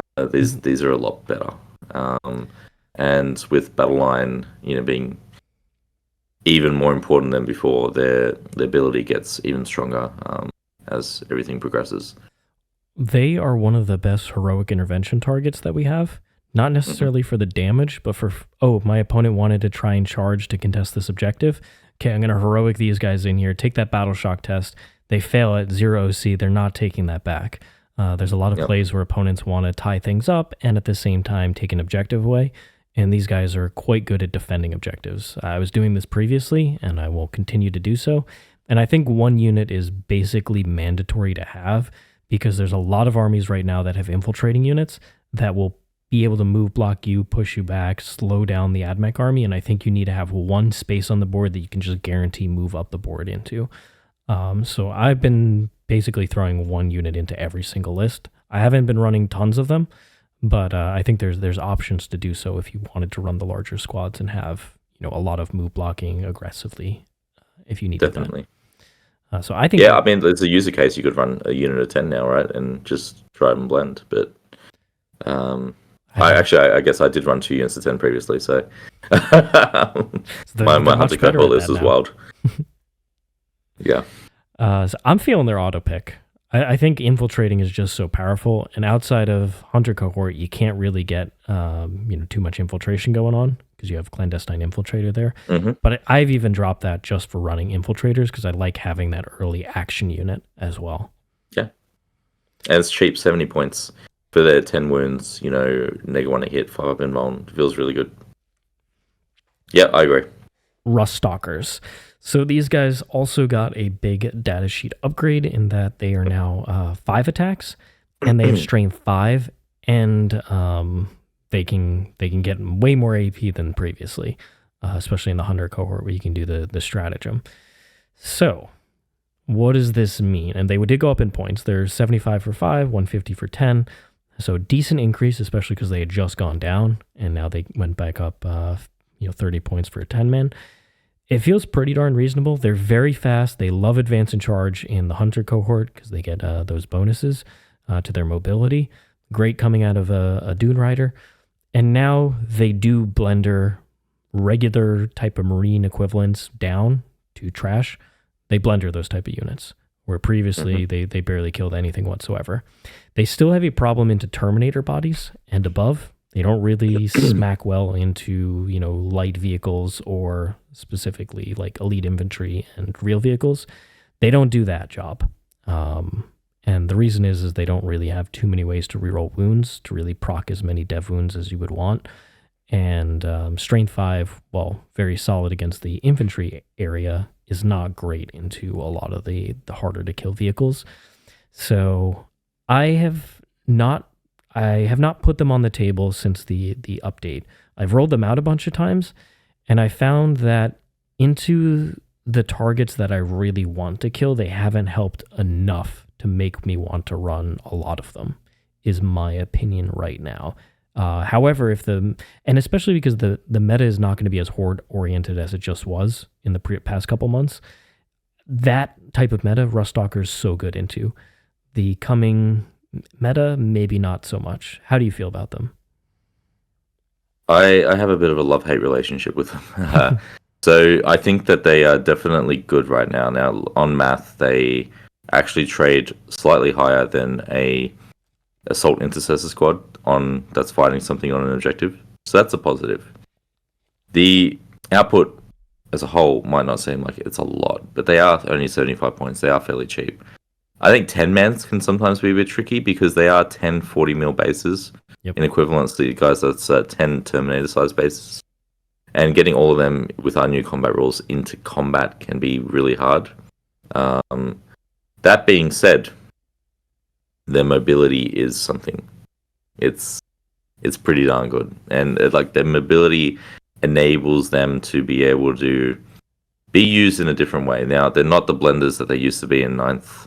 The way that you have to utilize these guys is to really just isolate and pick targets off that are most likely using terrain to hide from your other premier shooting units that we have, or the abundance that we have.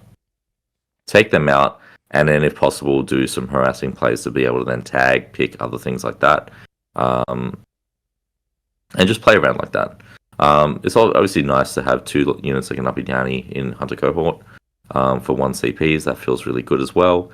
I think they're overall a pretty fine unit. I could see them being a tournament staple because I think there's a lot of lists that will run 15 to 20 of these guys and use them to the mobility effect and really push. They are our fastest melee unit that we have. So for that reason, they work out well. And now that they're a bit more consistent, it just means that they can, they have a bit more, avenues to play around and feel good. I myself am running a protected list right now, so I'm not running them. However, I do have a Conqueror build list that I feel like these guys will be really good for. And I'll be excited to playtest that next week and have a bit more fun with it. But I'd say that they're a tournament staple, which I know probably sounds a bit odd given that we were just talking about how they don't kill everything. I think the things that they do kill and the ability for them to hit areas that our gunline cannot hit make them really good. Yeah, and I agree with that. I think there's going to be, because at minimum you're move blocking, you're potentially taking away an objective, you're forcing a commitment, and for a bunch of 2 wound bodies with 5-up invuln and stealth, and 5-up feel no pain, if you want. Yeah, it's not. You have to really dedicate to fully take care of the unit. So, I think your point about Conqueror is very correct. Is that they really are one of those units that wants to. Your army is sitting in that every single turn. Now you could thrall net them and send them off, but you're not doing that from a transport. So your army, if you're doing transports to get them up to the middle of the table, you kind of have to. I really liked them in the previous edition when you could run 8-mans. I found 8-mans was super easy to get everybody swinging. When I ran them when they went down to 60 points just as a test, I was usually only swinging with 7 or 8, and the last couple guys just couldn't swing. So I think you're probably right that they are quite a solid little skirmish piece to, okay, I'll trade them into my opponent's Space Marine Scouts, and that's a fair enough trade. Or I'll trade them into, these 10 gargoyles. That seems like they're going to fill that type of role, but they'll do it from behind the ruin instead of in front of an objective. And I will say that Hunter Cohort isn't the only detachment that I'm a bit excited for them with. Strangely enough, I don't think they're that good in Rad Zone because all the strats are not melee focused. However, Explorer is pretty funny, where Real wants to win for them obviously feels good. That being said, the other benefit is that you get access to a 6-inch consolidate for 1 CP. And that becomes now a rule for a unit that, it feels really good on. So having that extra reach again on top of the original reach feels really nice. Obviously you lose advance and charge, but if you are not a Skitarii Hunter cohort player and you run more of a mixed all arms list, these guys still have a place in that too, which is good to see. Is the Explorer strat you have to consolidate 6 onto the acquisition objective marker? I believe so. Is it that restrictive? Yeah. It's everything in Explorer is restricted for no reason. It just feels weird. But if I check it now, let me have a look. Explorer Maniple. What a Yeah, it's terrible. It is. You can move up to 6 instead of 3, provided your unit ends that consolidation move within range of an acquisition marker. Nice. Ooh, hold on. No, so you can't go into transport because you have to end within the marker, and then you won't be within. That would have been nice if you could move into it afterwards. Or for transports, gave reroll wounds out of the transport and shooting in combat like a Falcon. Like a Ridge Runner, kind of with their AP now. Truck, yeah. Yeah. All right. Well, next up, we've got an all-star unit. This one is the Skystalker. It did not go up in points, so it's still 65 for 5 models. These guys can actually do a bit more damage than absolutely none than previously, because they have a ton of shots. They can get AP now, or +1 ballistic skill. And their ability to move 12, natural speed, is very powerful right now to do actions. They also have the 6-inch shoot and scoot. So being able to move block with these guys, they're the best move blockers out here. They're so darn good at it. They can get around overwatches and take an objective away. They can fill up a lot of space with their size. They're great for rapid ingress plays. They basically do everything that you want mission play / move blocking wise. And for 65 points, I think they do it really, really well. And they're an auto pick in my mind. I pretty much always run 2 units to 3 units. Yeah, I haven't been running them. Really, that's heresy. I'm nerfing myself. I'm running a lot of expensive big units, and that's the reason I'm not running them. But there's another unit that we have here that I absolutely adore now, and that's the reason. If I had a choice between the two, I'd probably pick the other one. Though I think that's just more myself rather than a subjective view on which unit's better. So what I'm talking about really quickly is just Raiders versus Skystalkers. I think they're both actually probably at the same point. Yeah. And I just don't have enough points to run both. That's the only reason. Otherwise, Skystalkers are amazing. The availability of what they can actually enable for you is great. The durability that they have as well is actually pretty surprising. And a lot of people will get caught out by that. And there were so many instances I remember where I would play the game, I would deep strike in, but before I deep striked in, I would rush forward some Skitarii a little bit forward, in this weird kind of trail line. And the opponent would look at me a bit, puzzled. But I knew that, firstly, they couldn't make it onto the objective, and he knew that, but I put myself quite close to it. They only had 2 OC or something like that on the objective. Then I would drop in the Skystalkers, they would shoot something, scoot 12 now instead of 6, and actually end on the objective and take it. Being able to have plays like that is fantastic, and it feels good, right? Because you're getting rewarded for smart play. Mm-hmm. And the thing I really like about Skystalkers are they do genuinely reward you for smart plays, and that alone makes you more proud, but it also makes you a better player. And if you're getting those combinations where you feel, hey, this is something that I did really cool, even regardless if there was a win or a loss, there was a really good takeaway of something that you were able to apply in the game. That's the sort of stuff that I really love, and that makes me want to keep playing more games and keep trying to reapply it, and gets you excited about things, and it gets you excited about units, combinations. So I think they're a great unit for us to have because it's very, very healthy, and they're just good. Yeah. And if anyone says that they're not good, I really recommend play them a bit more, have some fun with them, see if you can do some of these really cool plays as a takeaway, and don't think about the win or loss. Just think about if you're able to apply that, and then apply that to your future games, and go from there. Yeah, I've found a way to fit them into every single detachment. I've created a list for all the detachments, and every single one has at least 1 to 2 of these just because of the plays you can pull off. And your opponent has to defend objectives in space differently when you have them, which I really value. Totally. Yeah. All right, tell us about the Sterilizer. This is my baby. I just came back from a stint of running 45 birds, so it was great fun.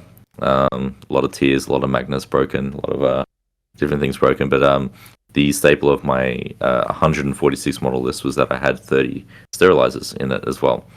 Now these are an absolute workhorse, but they've become even better now because they went up some points, and deservedly so. They were an amazing unit previously. Even now, I think they're superiorly well costed because they can just get access to +1 AP whenever they want.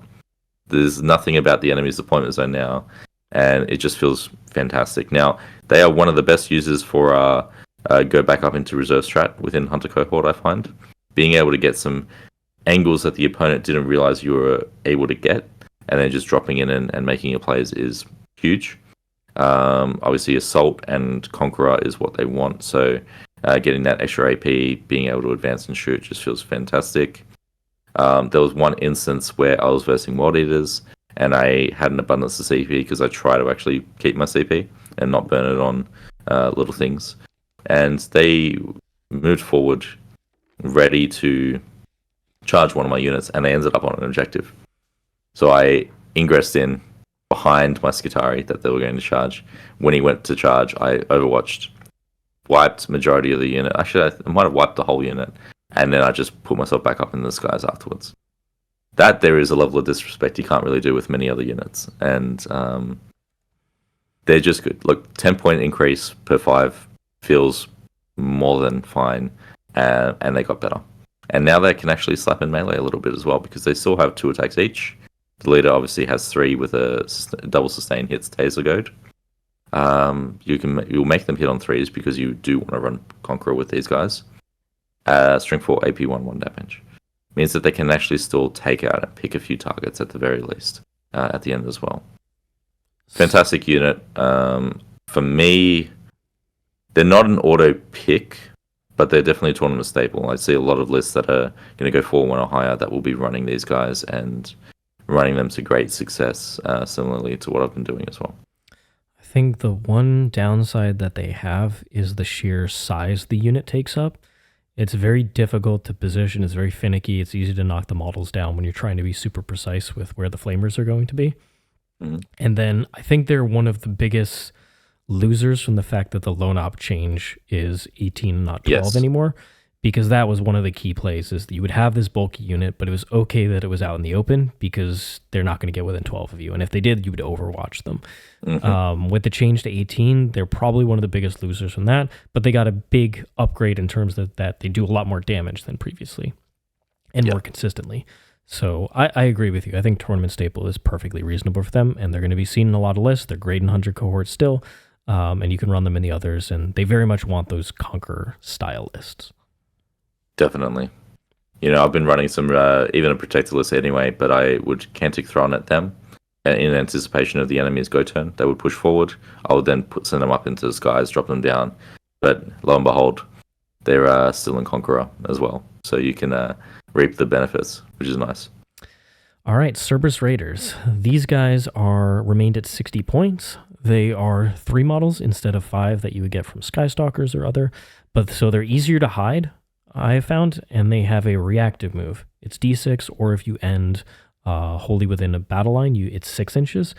And that is very powerful. In a army that is lower on stuff overall, making it so that your opponent doesn't touch a particular objective or walk into a particular area in order to be able to kill the Raiders is a huge deal. I was using them in my Conclave list, and the fact is I just kept having units move. I go back, I'd be behind the wall, they can't out of charge range, I go back, I touch the objectives. All right, I'm going to do this action. Do you want to get within 9 of me? Oh, you do want to get, because you got to come closer to me? Cool. Back behind. And they synergize really nicely with the midfield control style of Admech. And they're naturally fast. It's easy to get into spaces where you want to. They are just a very darn solid data sheet, and one of the 2 best mission tools, or one of the 3 best mission tools that you have. It's them, Vanguard, and Skystalkers. Those are the 3 units that kind of synergize. For me, all 3 are auto pick, right? These guys are fantastic. And that's not to mention as well that we have Scout too. So being able to put them in something that seems more open at the start of the game, keeping the rest of your units safe. But then if you've worked out a plan of where to scout them to actually stage and hide, if you do go second, feels really good. And it's a good list. I mean, they also have base AP1 on their melee, which is surprising. So if you're running Conqueror, you can get that to AP2 and they can end up blending as well, which is pretty funny because 4 attacks each, hitting on 3 is not bad. Especially for 60 points, the fact that they stay the same feels really good. They're OC2 each, so while there are less models than, say, a Skystalker, they actually have more OC. They do have one small issue, which is the new pivot changes. So just if you're having to do those slight adjustments, that will cost 2 inches of movement. So just be mindful of that and try and have some forethought with how you move them, and that'll keep yourself out of trouble. That will also impact any sort of reactionary move now, which does also impact them slightly, because being able to reactionary move now and create like a semi wall to block off charges can sometimes cost a lot more movement than you think. Definitely, yeah. I mean, on a 6-inch reactive move, being only 4 is definitely a big difference. But for the or if you roll a 2 on your d6. Oh, I'm getting them. I'm getting them wholly within battle line. Don't you worry. Yeah. But yeah, sometimes I push them forward. Sometimes I don't know. I just go, "Oh, cool, you want to charge soon? Push forward." Now you can't pile and consolidate, But at least then you just have to kind of just push forward. That's all you care about. But if you could block them off, it's more ideal, because then you make sure that the enemy can't do these wraps and then pile and consolidate. But I still think that they're fantastic. I think they're an auto pick. What about you? That's the thing is, this is one of the units I was all about. The Skystalkers, the Sterilizers, all tons and tons of Vanguard. I would never run them previously, but with the points changes now, and I find it harder to justify like the 4th, 5th, 6th Vanguard squads. And because of that, I really like them. And also the fact is that a lot of actions are 2 to 3 points nowadays instead of 4 to 5. And because of that, I don't want to trade something that's really valuable to me. And the fact that they have reactive move means I could get multiple instances if my opponent doesn't play it totally correct, or I get the benefit of they're not even going to touch this objective. And if they don't commit a lot of firepower to it, they have 5-up invulns. I've had Serberys Raiders just survive things, and you could just swing an objective with them. Yep. So I think the tricky nature of them and how cheap they are, it fits with the new style of Admech very well. Yeah. And to your point, similar to the Skystalkers, every single detachment can benefit from them. Yep. It doesn't matter the list. There's every single one just feels like having these pieces just gives you flexibility to not throw away something major. You literally see it in the top. Maybe the Marshal is the one that stands out, but all the other ones, they bring a rule that is so essential to what you need to be doing that they're there. That's why they're auto picks. It's funny because I was like hovering between staple and auto pick with Marshal, because there are lists without him, right? Yeah, maybe we drop him. I think we drop him down to the top. Yeah, obviously he's auto pick. There's definitely lists without him. So, and when we talk more about these units, they just they're a different class because they just they fill a role that you're not getting too many other places, and they do it supremely well. Definitely, like you need that role. All right, tell us about Sulphurhounds. Sulphurhounds, interesting. They went up some points. I don't know why. They feel okay. 55 points was quite cheap. They're now 60 points. I don't see a world where you would run them over the Raiders, because the Raiders' utility is what makes them powerful. These guys theoretically have more output. I just don't think you're running the horses now for output. Line Breakers is a really cool ability, especially around battle line. It feels nice. However, with the changes now being within engagement range and with their bases, with the pivot rules, it's even harder now to actually get them into that. Not only that, their Flamer being strength 3 only feels a bit hard. Yep. Despite it being AP1 by default, feels really good, but it also is only 9-inch range. So you can't come in from reserves with them and make shots. Their melee, for some reason, has less AP than the Raiders, because they don't have a sword. Their other shooting is fine. It did lose also Twin Linked from the Codex. Overall, I can't see myself using this unit. I think on math, in output, they actually end up fine. but fine doesn't justify using them when I would rather spend those points either on utility or more points on better than fine output. And that's kind of where they sit. Are you thinking playable but better options? Yeah, I think they're playable. They're definitely not as bad as the Scatros. Scatros. You can run them. Like, they really should have gotten a strength bonus or 12-inch range on their flamers. Like, one of those things they really need desperately, I think. Yeah, I think the strength bonus probably makes the most sense and would have been very nice. Apparently, the heat of their flamer isn't as hot as the other flamer. That's because it's a breath. It's a breath. It's not a torch. It's a breath. Yeah, sorry. Yeah, that's it. That's got to be it. When your flame is just a breath and not a torch, it's very different. Mm-hmm. All right, so we got the Kastelan Robot and the Cybernetica Datasmith next. So we'll just do them together because you have to run robots to be able to run the Datasmith. You can't just have a solo 35-point character around. Look, otherwise we could say right now, if you're just running a solo character, he's a reject. He's a total but he's still better than the himself. Scatros. But yeah, bots, go for it. All right, so these guys have had a couple problems. First of all, is that they had a lack of combat AP, and you were generally running the fists. The shooting, I still don't believe in. You can stack some amount of buffs on them. I just don't believe in that whatsoever. There's better options elsewhere. But for the combat, the fists now can easily you get +1 weapon skill, so they hit on 3s, and their way you either have call for reroll 1s, or you can use the strat in Cybernetica to get full rerolls. And then you can go from AP2, which was not very good for a hard-hitting combat fist, to AP3, which is, in fact, the exact area where I want to be.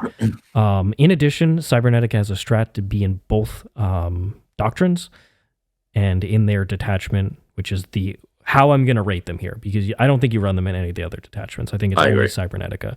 But in Cybernetica, they are a legitimately good unit now for the first time since 8th edition.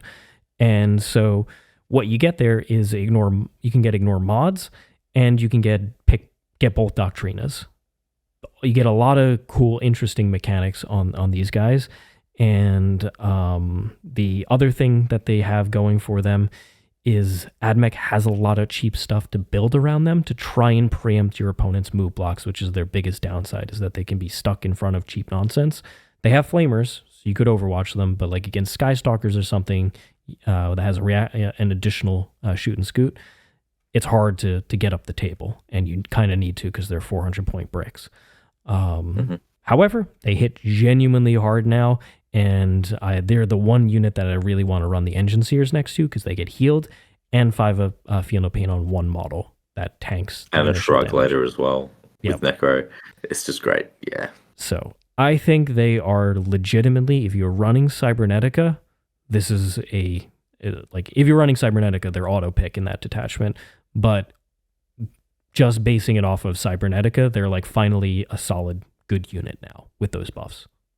Yeah, I really like them. I was running right before these buffs just a Cybernetica cohort list just because it's fun, and I had 8 bots, and they did immense work. 8 bots, 3 Ferromite Disintegrators, Cawl, and a bunch of other things. But the bots are good in the sense that each one of them, if you put them in the right imperative for extra attacks in melee, one singular bot actually does, on average, more damage than a Redemptor Dreadnought. Because it's the same amount of attacks, if not one higher. It might even be one higher, I can't remember. Redemptors have 5, I believe. Yeah, there you go. So 1 extra attack, you're hitting on 3s, the same as them. Sure, you might not have those, but that's okay. You get Strength 12 twin-linked, AP3 instead of AP2, 3 damage.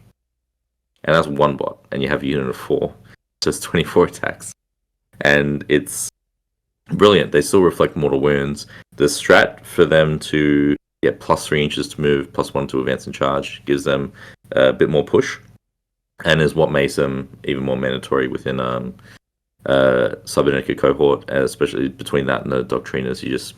There's no reason to run them elsewhere. The fact that they're Walker, which means they can still heroic, is really good. And the fact that heroic also went down to 1 CP makes them even better. They just feel a lot nicer to be able to play around and move on the board and make plays. The enemies who have let's say they're teched for anti-horde and they just have volume of shots, or even like let's say a scourge unit shooting at them. If you get a few lucky sixes, you're just wiping out scourges with those mortal wounds as well. They just feel really nice. So, and the flamer is great too. Being able to advance and shoot that turn one while staging feels nice, and then being able to push out obviously with the stratagem later to get some value. They feel good. Obviously, like you said, auto picking that detachment. I don't know if Cybernetic is exactly there. Based on meta, it could be. If we end up just going big Unga Bunga, and that works out to be our best play, maybe bots end up being a tournament staple, and you see them in a lot of the lists. But for now, I'd say, yeah, they're definitely a solid choice, and it gets me excited seeing them on the table. Yeah, I think like you can legitimately play them. It's only in that detachment, and I don't think that's the best detachment. But they finally have play, and they're genuinely good in the detachment. They're genuinely a good unit now, and I'm glad they didn't get like some ludicrous points increase back to where they were. They only went up a little bit. Yep, 5 points I think per bot or something like that. It's cheap. Yeah. All right. We've got the Ironstrider Ballistarii. So this is a unit that is basically a new unit. It got extra attacks, so doubled the number of attacks, but lost Twin Linked. Having more attacks up front means there's more chances to proc the sustained. They're a bit less reliable wounding, but Strength 12 is generally pretty good into most targets that you're going to be shooting at. And now they are one of the biggest beneficiaries of the Cantic Thrallnet, in that it's very easy to get +1 ballistic skill and then +1 AP, and at that point, that's a really, really just good shooting unit. Definitely. And their data sheet roll is awesome. Like advance and shoot, fall back and shoot, and then you get to reroll Desperate Escape, so it's hard to wrap them. They get stealth in Hunter Cohort. Like this is just a unit. I already had run them before. They were super inconsistent. They're going to be more consistent now, and they fill a damage role for the army. Definitely. On average, in Protector, as an example, you're getting 6 shots. You're hitting on 3, so you get 4 hits. But one of these is sustained. So on average, you're getting 5 hits out of 6. That consistency is not something that Admech players are typically used to. So it feels very good. It feels very nice. I think they're a straight up tournament staple. I don't think they're an auto pick. You can totally run lists without them, but I think they're just a good unit now. I agree. Bam. All right, take it away with the Sidonian Dragoon. Sidonian Dragoons are great in the sense that they greatly benefited from the Doctrina changes. Being able to get weapon skill 3 on them is fantastic, but also being able to get the additional AP now means that they're AP 3 in melee. They only went up 10 points per model. There's still 10 points per wound. They are very efficient at being just a block of wounds that the enemy has to deal with, alongside, say, 5-up Filner Pains or turn 1 Alpha Charge potential in Cybernetica Cohort or anything else of the sort, even Explorer, and being able to do that 6-inch consolidate feels really good with them after they wipe out a unit and going back onto a point. There's plenty of different things that they can do, and advance and charge, fall back and charge, these are all just great rules. I think they got away really well with it, being only 10 points more.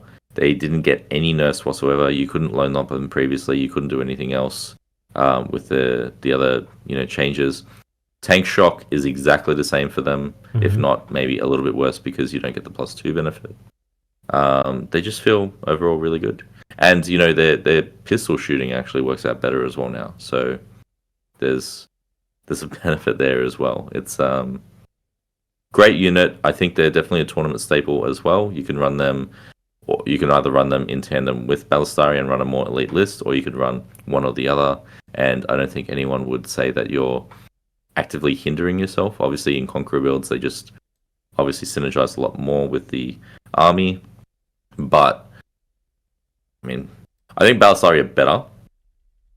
Depends on the list, actually. It probably depends on the list, but I think Ballistarii fill a hole that the rest of your army doesn't fill as much. You only really have them and Dizzies that are in one particular niche for us. Whereas Dragoons are a bit more overall good, but hitting on 3s, double sustain, AP3 melee, anti-walker feels fantastic. Yeah, I think you're right that Ironstriders fill a role that Admech previously didn't have. On the other hand, Dragoons do their role even better, and I think they're the best thing to tie up enemy units, kill something, tie things up, force all the enemy's attention on them, specifically in the Hunter cohort, but you can run them as solos in the other detachments and just be annoying. Advance and Charge is fantastic. They're relatively annoying to kill, and now that opponents aren't just going to zone in on Bring It Down and Fixed in every game against you, there's just more reasons to have these type of vehicles floating around. So I think they're definitely tournament staple for sure. And in my heart, they're auto pick. I love them. And I will say, because I don't know we haven't got the graphic for it, but let's say the other version are fine. They're still relatively cheap. Yeah. But I think there are better options elsewhere. It's for the list. Yeah, it's just why would you run that when you have these other units that actually do something? It's just not needed their role. The Radium Giselles. So yeah, we're I don't even have the graphic for them because Games Workshop completely made them up. Just stop. Just stop. All right, Scorpius Disintegrators. So this guy got a nice little boost in that the Ferromite Cannon is D6 plus 1 damage now. And on top of that, with the getting Protector plus 1 ballistic skill, you get plus 1 to hit versus vehicles or monsters with the Ferromite. Ferromite is a legit weapon now. I know people that used to run them were running it for the Belarus Energy Cannon just to get some indirect fire. You can run it as a direct fire tank now and feel good about it. It is quite efficient. It likes the Canic Thrall Nut buff as well, although it's a single model. And for 175, I think it's perfectly reasonable. It might be slightly overcosted compared to the game, because your thing is like 5 points cheaper than a Fire Prism or like some like ludicrously good anti-tank that Eldar players somehow don't take. They should be forced to play Admech just to realize how good they have it. But I think it is the first time that I feel comfortable running it, because I tried it out early edition. It was not it. It was not it. The direct fire, that is. And now I don't think you really ever take the Belarus Energy Cannon. I think it's all Ferromite all the time. But the Ferromite, I think it's going to be tournament staple for sure. Yeah, and it greatly loves the Conqueror changes, because AP4 on that is fantastic, but also AP3 on the missile is a big and significant improvement. And I will say one thing, that these are durable as heck. 2-up save, getting cover just feels really nice, because it does change the math on quite a bit. Sure, you lose the availability of AOC, but you are still a great tank that feels like it's a bit more of a jack of all trades rather than a dedicated platform similar to the Ballistarii are. But it can still fill their role, albeit a bit less consistent than the Ballistarii. But then it also has that missile pod, like you said, and it also has the stubbers that at AP1 make a huge difference. And we're going to talk probably more about it with the Dune Rider afterwards. But I think they're still good. I think it's definitely a solid choice. Probably not a tournament staple yet. Yeah, I think there's room to see how this competes with Ironstrider versus Onager. I think all three have closer than they have ever been before, like them as options, which is quite interesting. But you will not feel bad about running it. You can run 3 of them. You could run 1 and then run more Ironstriders. You can be flexible with these, which is great. Yep, definitely. All right, we got the Dune Rider here. So the Scorpius Dune Rider, take it away, Alex. What's to say? This is one of our best units. It is fast. Right? It is mobile. It protects a lot of our units that are some of our best units. So, namely, your Skitarii Rangers, Skitarii Vanguard, even potentially Infiltrators if you want. Your Ruststalkers, they benefit from having this around and protecting them. But not only just protecting them, but enabling them. Ruststalkers love them for the additional push out that they get with the disembark, so they get additional movement. Vanguard love them not just for the additional movement, but also for the output that they present to the units. Corpuscarii do the same thing.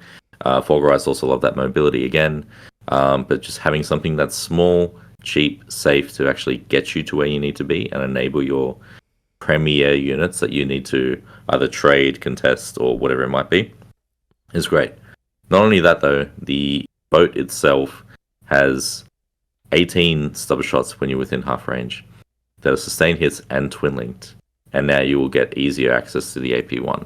This is probably the best stubber, I think, in the game now. and it feels really nice to be able to just have this onslaught that actually is genuinely consistent. I've overwatched with these sometimes because I think it's sometimes worth the risk, and you can also potentially get CP back.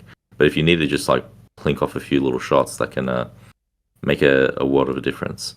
Not only that, now they also get firing deck 2. It is only 2, but it's still noteworthy, and I think they're a great unit. The fact that they also don't have a base is pretty funny because you can actually hide Skitarii behind them. There's nothing. They're basically a brick.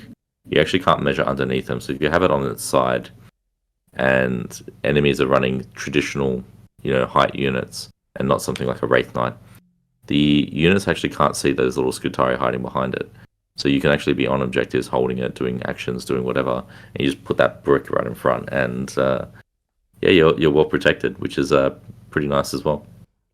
The transport is just a straight up auto pick. I feel like it's one in every, because the thing is, like, being able to get your units, your battle line buffs up the table is critically important, and having one just nice and safe for whenever you need it, super valuable. They're amazing in Hunter cohort because they synergize with all. You want to run more of them.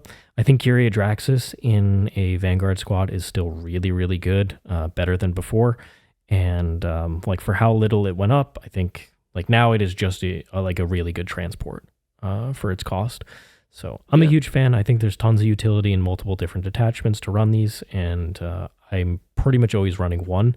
But I ran like a 4 transport list in the past, and I want to try that out again because I think it's way better than it was previously. I think it'll be really good right now, yeah. And it's funny, we should have probably even just had Draxus and Eisenhorn in here as the Admech tier list, but we'll just say that they're a tournament staple at the very least. And the Calidus Assassin, like there's a lot of like Imperial Agents access really does boost the power level of the army. Canis Rex is still very good in this army as well. While we're talking about agents, he's just a great data sheet overall. But Draxus going in our transports, getting extra AP now, ignores cover from the Vanguard squad, reroll wounds, super good. And Eisenhorn has a bunch of shots as well. He's not quite as good as 3 damage as well. He's not quite as good as Draxus in my opinion, but he's relatively cheap for what you get. And he's also my favorite character in the 40k universe. So okay, there you go. I should run him at some point. We're gonna I've got a Eisenhorn here, but I might cut his head off. I'll get a 3D scan of your face. Oh, that'd be sick. 3D print it, and I'll make you Eisenhorn if you want. We'll do that. Done. Let's do it. Yeah. All right, we got 2 units left. We've got the Onager and the Archaeopter Corpus. So, Onager. It received the most datasheet changes out of anything, and it needed them because it was a durable vehicle that did 0 damage. And now it's a durable vehicle that does damage depending on what you need. So the neutron laser gained an extra attack and is D6 plus 2 damage, still high strength and AP. You have the twin heavy phosphor, which was one of the worst weapons you could possibly imagine. And now it's 12 shots, strength 6, AP 1, 2 damage, ignores cover, twin linked, great profile. You have the eradication is 2d3, so it's more consistent on the number of shots, still sustained D3. And the Icarus, the Daedalus missile launcher, gained an extra shot for the anti-fly, weapon options. So overall, big upgrade to this thing. It went up 30 points, so it is significant. But I think it is just genuinely very good. And what I want to take and it still has its battle line buff, giving the 4-up invulns against ranged attacks for models that are within 6 of it. Its biggest downside is its base size. It's hard to move it on denser terrain than the other options, the Ironstriders and the Scorpius tank. So I think even though I really love its weapon options, I think the physical movement on the table is going to restrict it to be slightly worse than those. How do you feel about it? It did get a good buff that it basically receives its hold ability back as well at the same time. Yeah. However, it's massive. It's a massive base. The phosphor, like you said, feels actually great. I really want to try and playtest that a bit more because I think it's real good. It's pretty fun. Yeah, it feels really good. I don't think the phosphor's been good the entire time I've played Admech, which is from 8th edition on. I have to find those bits. I have to find them. You have to. I've got heaps. I'll send you. We'll send I should be able to find it. I got my Admech bits that I've never used before. Perfect. I think they're good. I think that 160 is to a point where they're slightly overcosted. The 30-point increase for the bust that they received feels actually accurate. However, that assumes that they were well costed for what they delivered previously, and they weren't. Probably should have been 110 points previously with the weapons that they had, and so now they could be maybe 140 or something like that. Yeah, like 145 where the hammerhead is seems pretty reasonable. Even 150 I wouldn't be against. I think it needs to be like a slightly cheaper than the current other two options above it, but it's right there. And I was really hoping that when I started seeing that they had weapon changes, it's like, please give them like some sort of different unique melee. Please give them something that's a bit more, it's just something. AP 1-2 damage, would be really good. Give them the heavy phosphor profile in combat. That'd be great, baby. But that's okay. I still think they're good, and I think you can build a list around them. Now, for some people saying that the battle line buff is amazing and they should just run, say, 3 or 4 battle line and then have this, I probably wouldn't recommend that. The reality is, for an extra 20 points, you can just get 20 more Skitarii, and that's better than +1 invuln. So don't use that purely on the sense that you can run less Skitarii. It ends up working out worse as a trade for you. That being said, using it as a somewhat mobile gun platform feels pretty nice. And yeah, that's about it. It does, its size is this biggest issue. Yep. If it was maybe a little bit higher OC4, that would also help. But if it didn't have a base, I'm nitpicking now. Yeah. If it was, the base is good. Infinite pivots. You can just spin it around. I get like a miniature Lazy Susan now, and just spin it as you move it, as you push it up the board. And I think that'd be pretty cool. So yeah, I put it top of solid choice. Yeah, it's definitely not as low as playable. Or you want its? I don't. I think it's playable, but better options elsewhere, because you are contesting against a Disintegrator and the Ballistarii for the output end, and if you were looking at it on the lens of just the 4-up invuln, you're still better off just having 20 more Skitarii. Okay, we can put it at the top there. But maybe that's a hot take from me. I could be being a bit too negative on it. I mean, the phosphor is good. I think depending on the list, like the phosphor can actually be a game changer, because then it's not really a dedicated anti-tech platform, and it has its own place. That's what I found. Like running 2 of them with the heavy phosphor is just it's such a good fire support platform that's so consistent that you didn't have before. So yeah, that's fair.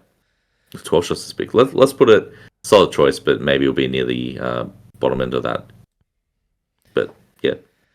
All right. And then next up we have, next and final, we have the Archaeopters. And I didn't grab the individual images because don't worry about it. None of their data sheets are good. Yeah, they are trash. Yeah. This unit. So this is the thing is from 9th to 10th, they have neutered most flyers, unless you have some ludicrous amount of firepower or you were undercosted at some point. And the problem with the regular flyers is that there are way too many points for what you get, and you can't undercost them because the flyers ignore obscuring and can just draw line of sight over the terrain or through windows and doors and nonsense. And because of that, they've been very cautious with points, and they raise them further. And I think that's reasonable. We don't want, 6 Archaeopters to be, crazy nonsense again. But I really think flyers just need to be redesigned to be a support piece. Forget that they even have weapons at all. They add benefits like reconnaissance or supplies come in, or, they bring an extra unit into the battlefield at some point, but they're not a unit on the table that does damage. They need to get away from that they're an alpha strike tool, and then they can cost them appropriately. Make them more like a set of abilities instead. But I think they're completely calls rejects. There's no reason to ever run these. How do you feel? I tend to agree. I don't know why the Fusilier actually got a nerf from the Codex as well. So it used to be on 3+ for his mortal wounds, and it went to 4. Don't know why. No one was using it, in Index. Then it got nerfed in Codex. And these changes don't really help it. Look, the Stubbers is cute, but Dune Riders are just such a staple that you would never, trade a Dune Rider for a Archaeopter at all. The Transvector has some neat abilities in the sense that it can turn one, Deep Strike and drop in. You could then, try for hypothetically a 7-inch charge with the Ruststalker unit if you get Battle Line nearby. That's cute, but I feel like your army is just exposed at that point. You're losing points. Move blocking, obviously, with their big base is something that you can do, something that I know a lot of people are doing, but I'm trying to find positives in between everything else. And even if all this stuff was relatively good, which, can be, the reality is, looking at everything else we have, they definitely get outshone, in my opinion. So I would say that as an overall, they're probably Belisarius Cawl's rejects. There's no point ever running the Stratoraptor when you could just run Ballistarii. I think the Stratoraptor's 180 points. Something like that, maybe 185. That's, that's more expensive than a Ferromite Disintegrator. And the Ferromite Disintegrator has more anti-tank shots and feels a lot better. And is much more durable. And then you have the Ballistarii that are, leagues better anyway. So for that reason alone, and the Fusillade, they just drop right down. Yeah, I struggle to I don't even think about them when I'm designing a list, and that's Belisarius Cawl's rejects. Is that the two units down there? They might as well not exist. My eyes just completely glaze over them, and I skip past as if they weren't there. That's what that looks like. But overall, this is way more balanced than it was previously, because I can look at 8 of the data sheets that are above Belisarius Cawl's, and previously they definitely were down in that area. So the internal balance has been dramatically helped, not only in data sheets, but in terms of detachments as well. We actually talked about some of the other detachments and actually competitive, instead of being if you really had to run this, it would be okay there. No, it's genuinely good. Robots in Cybernetica, for instance. So how are you feeling overall about this? I feel really positive. I was of the opinion that Admech was at a spot where they felt, initial conception when I started looking at it, fine. And fine was great because before we were bad. Fine means that we have play into everything. There's list variety. There's, different things that we can actually skew towards. You can skew towards heavy anti-tank. You can skew towards anti-horde. You can skew towards a mixed arms list. You can make a whole bunch of different things. So it felt really good because it means that you can adapt towards the meta.